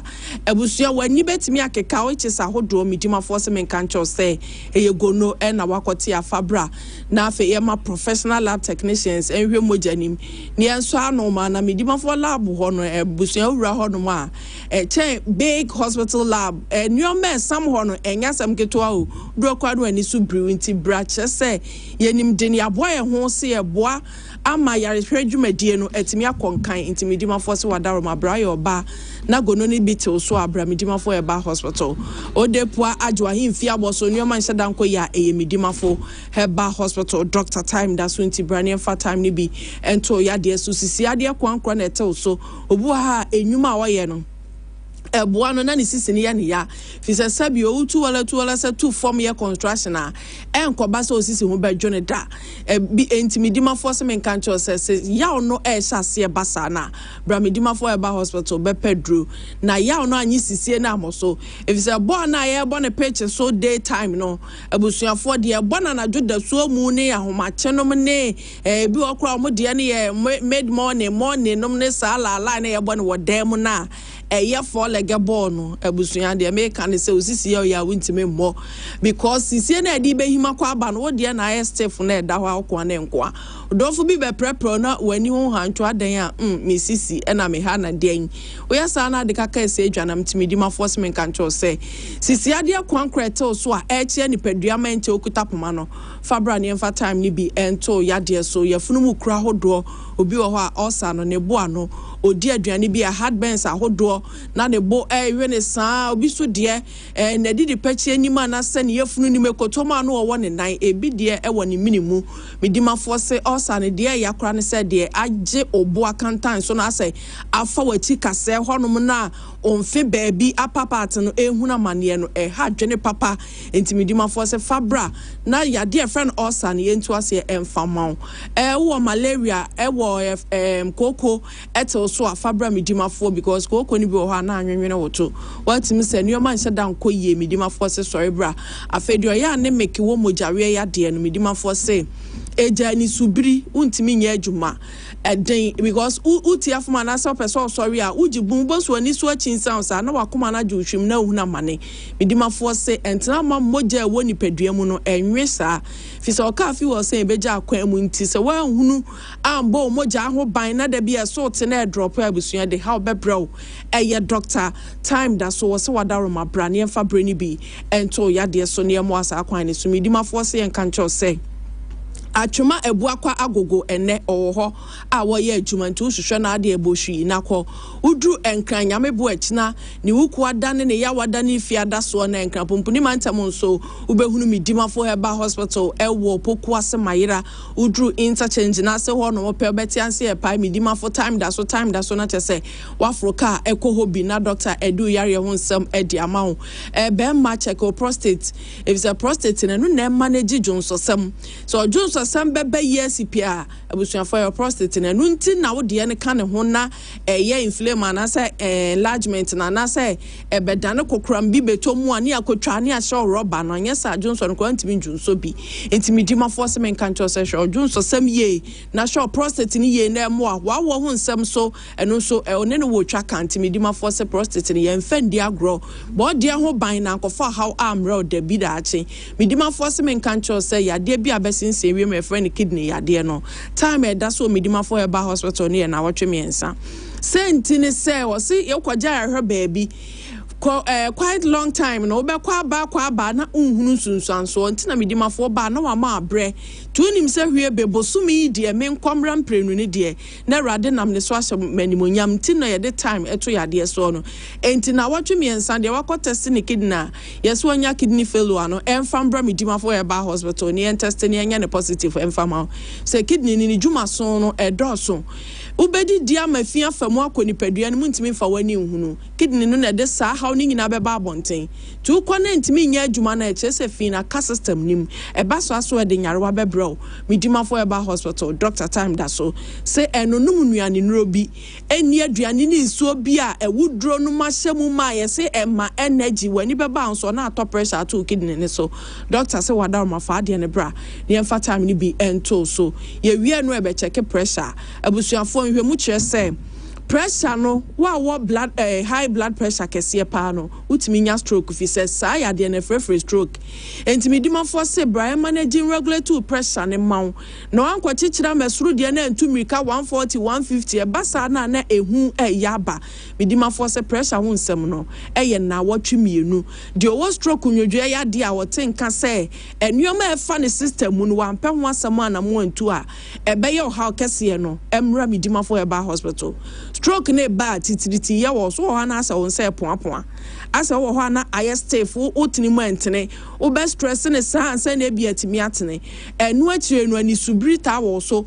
efisa wakoma no ebobro de o se ebo so ntu ho na age uhwim na agina na odon se sam wani mu ansa na watimi atu anamo midimafo se yakekafun yakeka madampa we mu nyina ye stroke nsunsanso enti brane fa time ni bi nto so ne ahwe asi twe yade so mawo sugar no me pa cho obi a wo bi fisi edidi no aduane na ya die ni nyina yam yo yefunu ma end product ne ne friend glucose no e was say boa ne ma ya hoden na ye time bia ne nkakra ene manage by insulin it is a insulin no e wo foma na say wo de ni ntimi produce manage say aduane na de how kase abrem ena me di ma force me kan cho say esitwe yade ho nsem a wo hu na mane no fa be dan ne manage and regulate ma na emwa o Dr. Time da so say opa wo aso ebre bi wo se wono na wo edro no won jesempo age kapre enti so ekope bani bi na minim ma dodo a ya wode omato no enti medima force wada ma brane emfa time ni bi ento yade so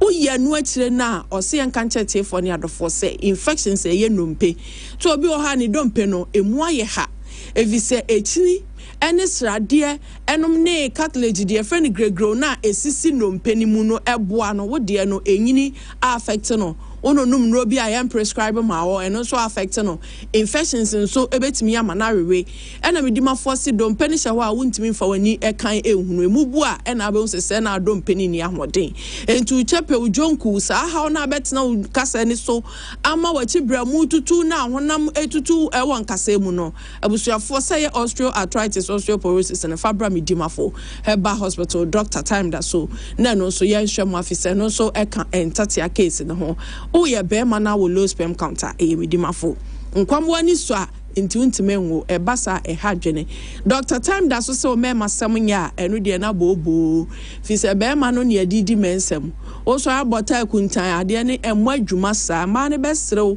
sika ne beje adi ufre ma because the other be fire na aya kete hwia se crayon no emu nsa anya de ne na entini no entimi support ade ne because ade no uyi moja fm ne nam na entini na ekukuru na menagina entu de ne yesa na je be ma wani egwase ena medima force men kancho say de opetetrete pipiripi bobrobo kakraka kokroko tente brane na ejina so na I say by kase nchacha no say me kan nchacha ya to bi na bi ehu hwe so do say nchacha na bi ade ni me guy no say abepepe na ade ne beye etire ni nyina aye homodwe say ebi wo mankasa timidima force sorry bra ne fa time ni bi nto so na o ma kon ho abedi di peche na say be ma waju tu abusua force yade no de ya boso de ya moso a wote ho a wuhu na mane no aresabia ba akope any size and I would do to so precope because so share the uba ye to at say bona abusua for chese be ko ni di fatana kono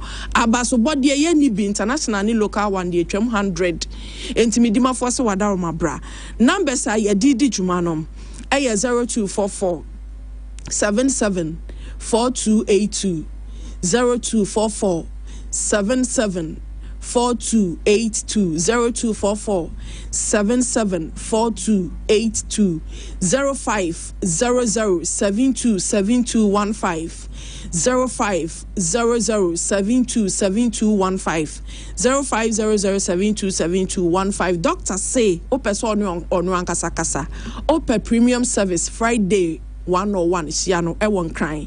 Number near 0591 202 375 0591 202 375 0591 202 375 Midima for Heba Hospital. Dr. Time da so yani debre eto yade so abusuafo yade besia na sports chairman ene crew no ato aso yada masema momoniti ahenewa. Okay. He has problem of language. So, mentally not communicating fast. But he say mentally not communicating. But during the course of the game, I find it very difficult to talk to him. My friend, was my brother friend, because I am myself put you order. And not me. So that is his biggest problem. And I think repetition brings automation. Automation brings perfection. So very soon you will see him. Okay, I know Coach Karimzito on Morphine Donzo. And I cannot say the problem here language.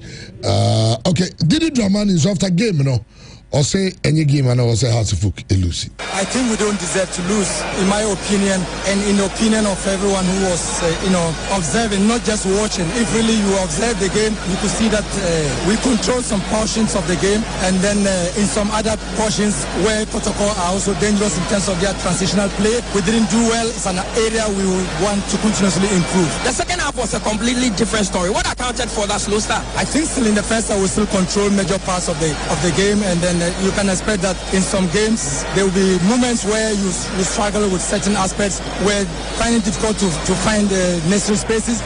But I think that at the end of the day, still in the first half we still control.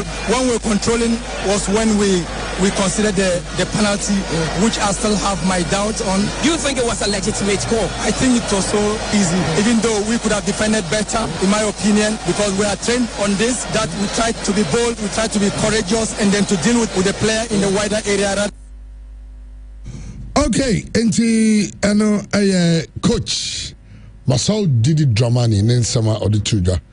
But currently today after win, no one maintain a pass. Everybody knows us and Kotoko how difficult it is, or it was, even from the time in Muhuri when I was even praying. And then you see that supporters today, everybody is happy to come to witness this game. So at the end of the day, it was very, very difficult, but the mindset is there. At all costs, you have to beat them. And then if only we want to set our target ablaze, we have to win this game. Because winning this game will also propel us to go towards our objective. So I'm very, very happy. Hearts are very good at that area. Okay. So you always have to plan against the bad and the good side of the team.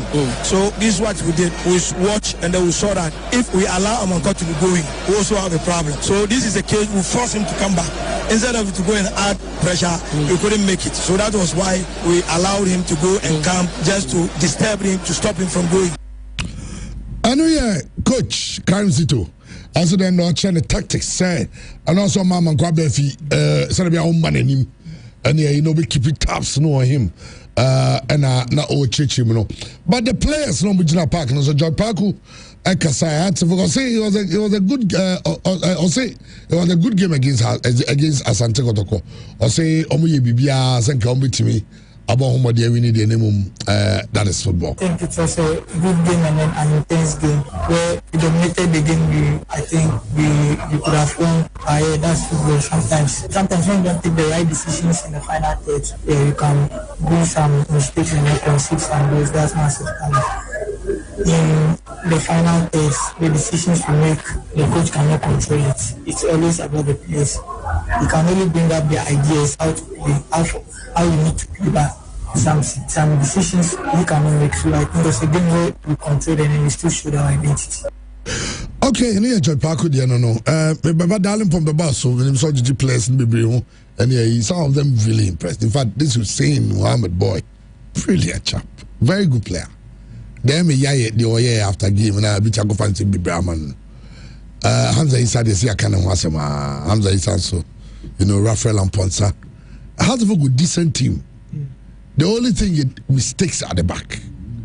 Even as we go to boy am or if don't so children who go out so open the about mama jam wabo. Nti kebi a okasa wunche go kwan when ya bring na pe bia so ntia. Upia no ma cash him 2 1 goal 1 assist. Lanka ode ko.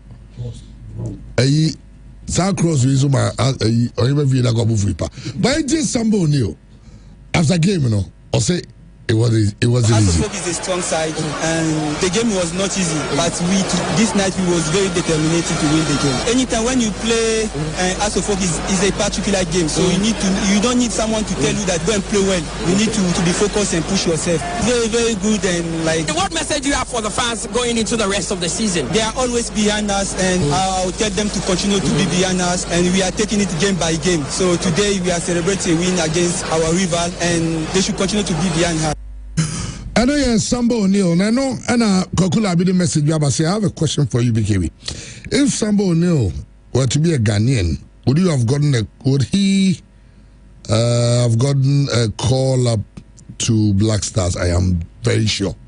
The quality was through. That boy is good. He passes well. He has a very good composure. He defends very well. Top notch. He's better than some of our defenders. but on the Ghana Dalibor, I don't know, I'm super class, but there's another game and I know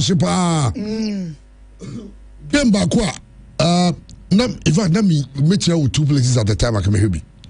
Ediana Stars, Ediana FC, enemy Diama game. Now, game near the goalless. After game, the coach Ibrahim Tanko. I see they did well. We did really very well. My team dominated from first minute to the last minute, and very unfortunate that the last free kick didn't go in. But I think I'm very, very satisfied with the performance of my team today. Well, I say I'm dominating play. Unfortunately, say the last free kick didn't me uncle pony. But Shoba Ristika, I don't know. And Diana FC coach. That coach, you Diana only also on your side lifetime contract. Because the choir no matter for Naba. Okone Munya no matter for Naba.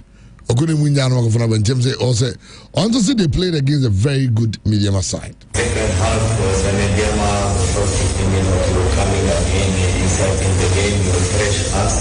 Please gentlemen, is the draw the 0-0, but if you see the game, I think I'm gonna start half more.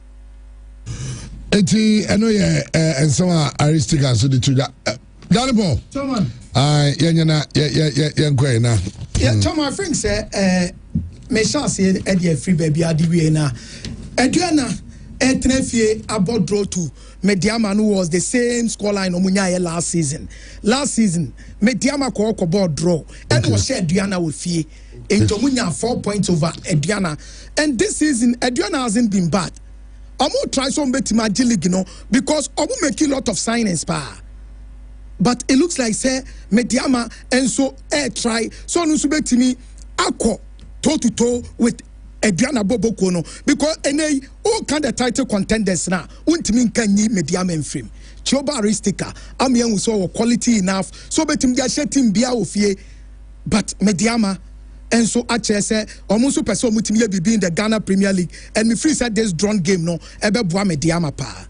Chairman, and no super clash na ba so no. Now we talk about individual qualities be our teams in him.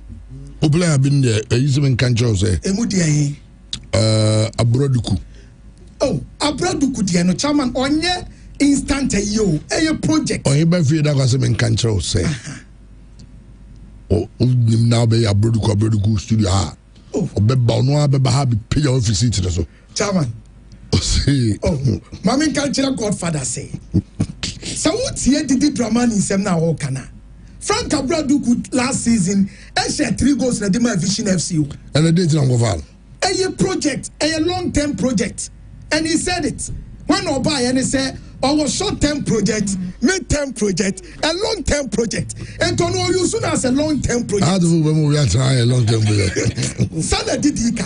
Pede di semo kana. No, no, did no. But Chairman, Yamiani no crane did the on your approach no wrong. On himself against Baseke Holy Stars. It was the same model and Odura game him with this 3-back system.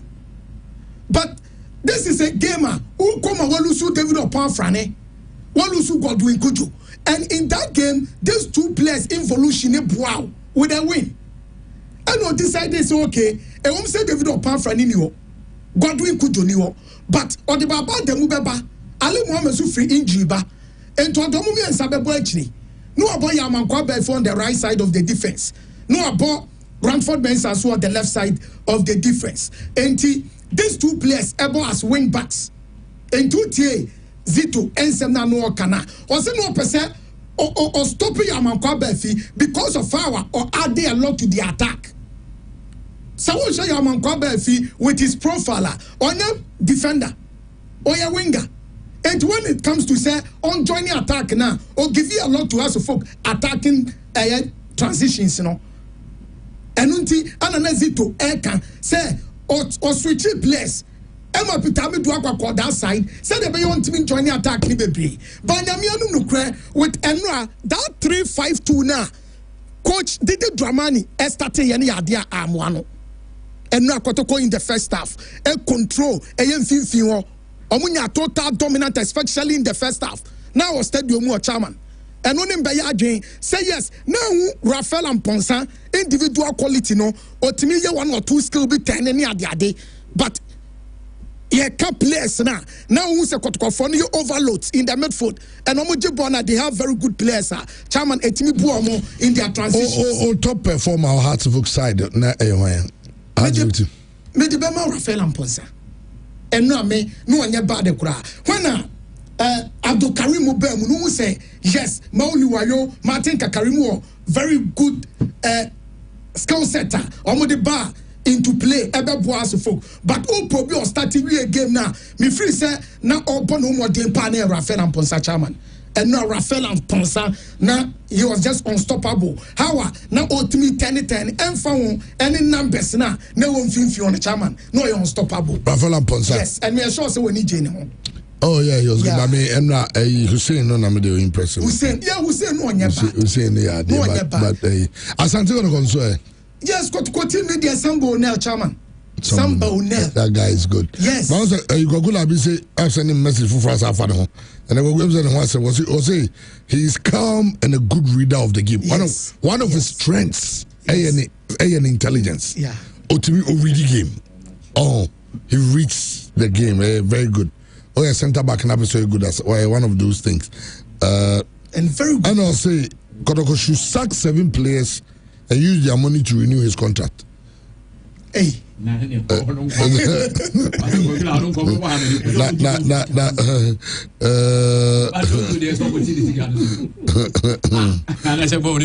Badonzo and na chairman ya mieni no kre da Kevin o say sibe back pass no the man no dey. Ebian ke mu kwala mu bi and I say recently that foreigners now back Ghana in Bella movie. Messi, where you say we pass no being say. We have the language. Where language. Chama any language. And now me and him very bad. And the first control me a problem. I said, so what the ball now? Chama no man control our footwork. But the first touch, the reception a problem. And also you have me free so much okay. And no I will boss in Bobby by who start your control ball. On your chance be the starting now. Don't so dear. 3 years. Right away now. I'm working on him. Ghana team did 3 years at tracking a phenomenon. That don't can almost lose form. Okay. It might also be almost lose form. But they have to okay. I think as Managerial for vitamin he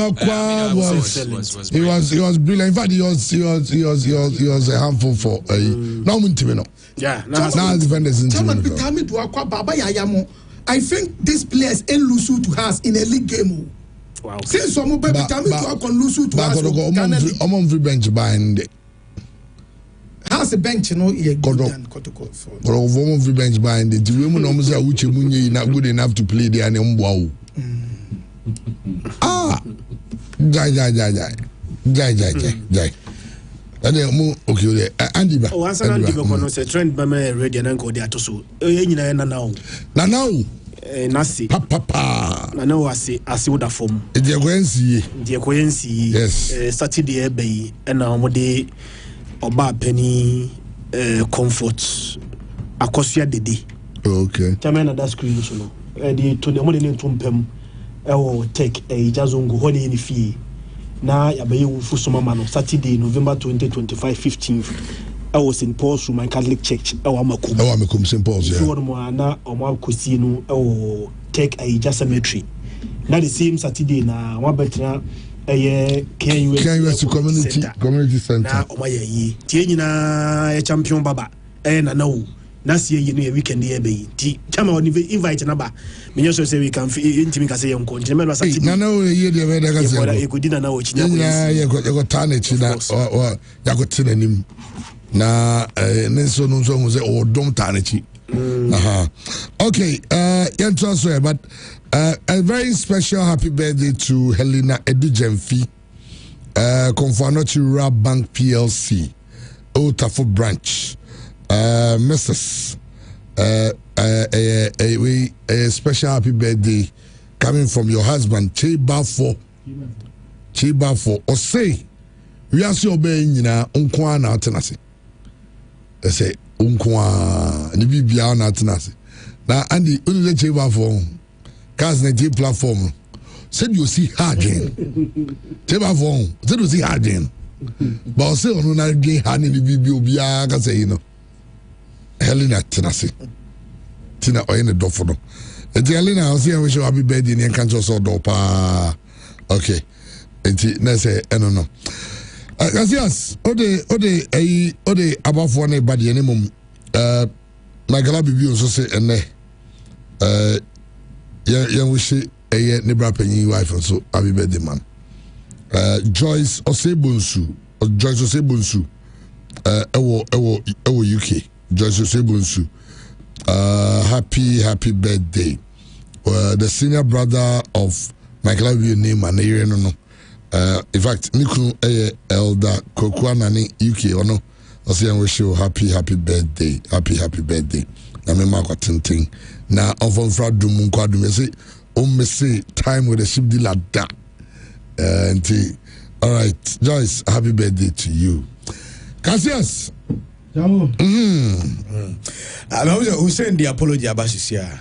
Hussein Mohammed the apology about me there are two platforms as 20 being one the apology about this year apology 10 wapa supporters actually wapa if in Swacho Ghana Football Association ti wapa chawanisa but then here's the consequences are after star incident national if you know match the first step and he said the near kind of pay say me patch on what your chopper and swanyaba ti bibia and na chopper no say me monani no say I wish to begin by expressing my deepest gratitude to the supporters of Accra Hearts of Oak who turned up in their numbers to stand behind the team in our match against Kotoko. Your passion and loyalty mean everything to us, and I am painfully aware that my actions at the end of the game fell short of the respect you deserve. With a heavy heart, I sincerely apologize to the Ghana Football Association, the referee, my teammates, our cherished supporters, and the wider football community. What happened after the final whistle was unacceptable, and I take full responsibility for my behavior. Throughout the game, I felt frustrated and felt I was being persistently fouled without protection from the referee. Okay. In that moment of emotion, I allowed frustration to cloud my judgment instead of showing restraint and respect. I reacted wrongly and I regret it deeply. My actions do not reflect who I am as a person, nor the values I hold as a professional footballer. To the referee involved, I am truly sorry for confronting you in the manner that I did. I respect the difficult role referees play in ensuring fairness, and I humbly ask for your forgiveness for my lapse in judgment. To the GFA, my club, my teammates, and our loyal fans, I promise to learn from this painful experience. I will work harder to remain calm under pressure, to honor the phobia badge I love and wear, and to uphold the dignity of our beautiful game. Once again, I offer my heartfelt apologies to everyone affected by my actions. I am committed to making amends and proving through my conduct going forward that I have learned from this mistake. Mohammed Hussein. Just 8 minutes ago, a personal statement of apology from Hussein.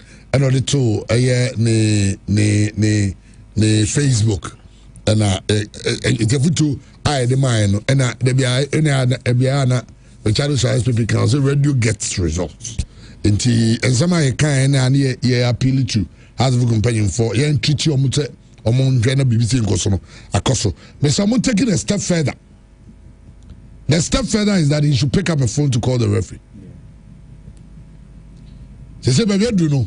Only the all pray. Sadabeya unkunya a lengthy ban. What has inti? What if because of what show remorse? On why Jetum say, I damn ye, my nyadi cry. It's because some has metro. Now as God just a branch and cry and apart from the state name, no matter attach it. Wapacho and the referee now cry so. Wafa phone a referee not panic. Say a being CBM and then all the meeting.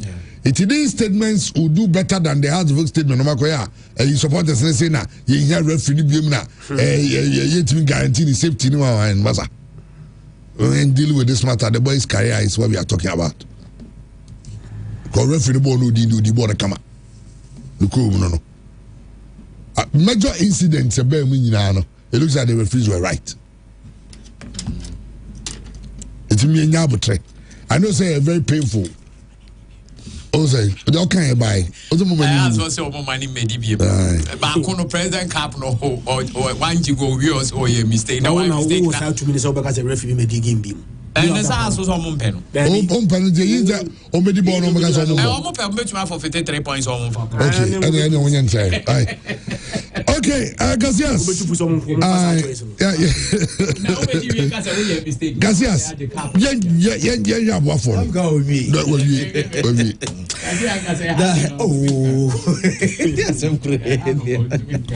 And now Obaino. Say offside no go check down here. No fit anya dey ball clean goal dey drive anya. That nam se maso nya abotre. Near one Christian bi ade no. And o yi che no. No say had no say ampo. And I'm say na say no no ball no he say. Odna kuma no he. Ade nyina no. On say Mr. Santi, Virginia, USA chairman was a maso house we near. Nenko ma 500. One can you Saturday show na kasa dey say has okay 1005. Okay, Kotoko we near the minimum 500. And we bought Kotoko ne has given you and send me bomb number. Many man they need them. Ozo ka biga so go we near we 500. Na mo go mbobi. Me. Who has mbobi? Let's on bobo no hore this can bring say. Unia ye nya botre sani akan ye. Mitie ni na moye. Mitie ade ayi mai be nyina. Friend Abbas ni onuchu. Nyina. Abbas Friday na. Friday. Abbas omne eliminated club. And then me pre work rep no statement ati. Say Abbas work rep kumasi. So ne work. It's almost an email now. Almost an email no pay. I know I'm You're also okwa. I won't cry. That's what they say there. That's the work they be only and be almost your friend. Say na Ghana to say. It was it say wa go mo rep.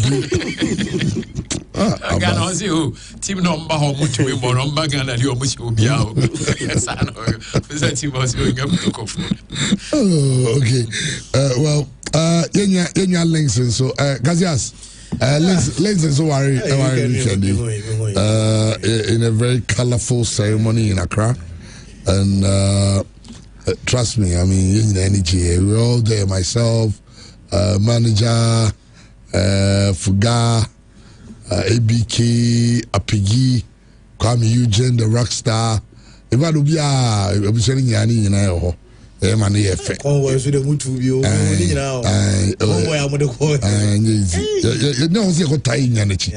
Say he's going on a journey. And just here supporting knows it. We are all behind him. Now, Banu who say, Memo fee. What you say? Now, movie and manager. But you have I said, okay, maybe more than you.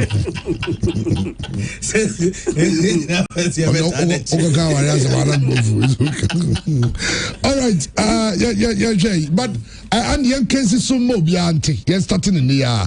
No Bianti said on Friday. Okay. The BKB show. The Bianti said we are going to do a live show. Okay. And I'm saying, a lot of calls, a lot of comments. Or you post and I say.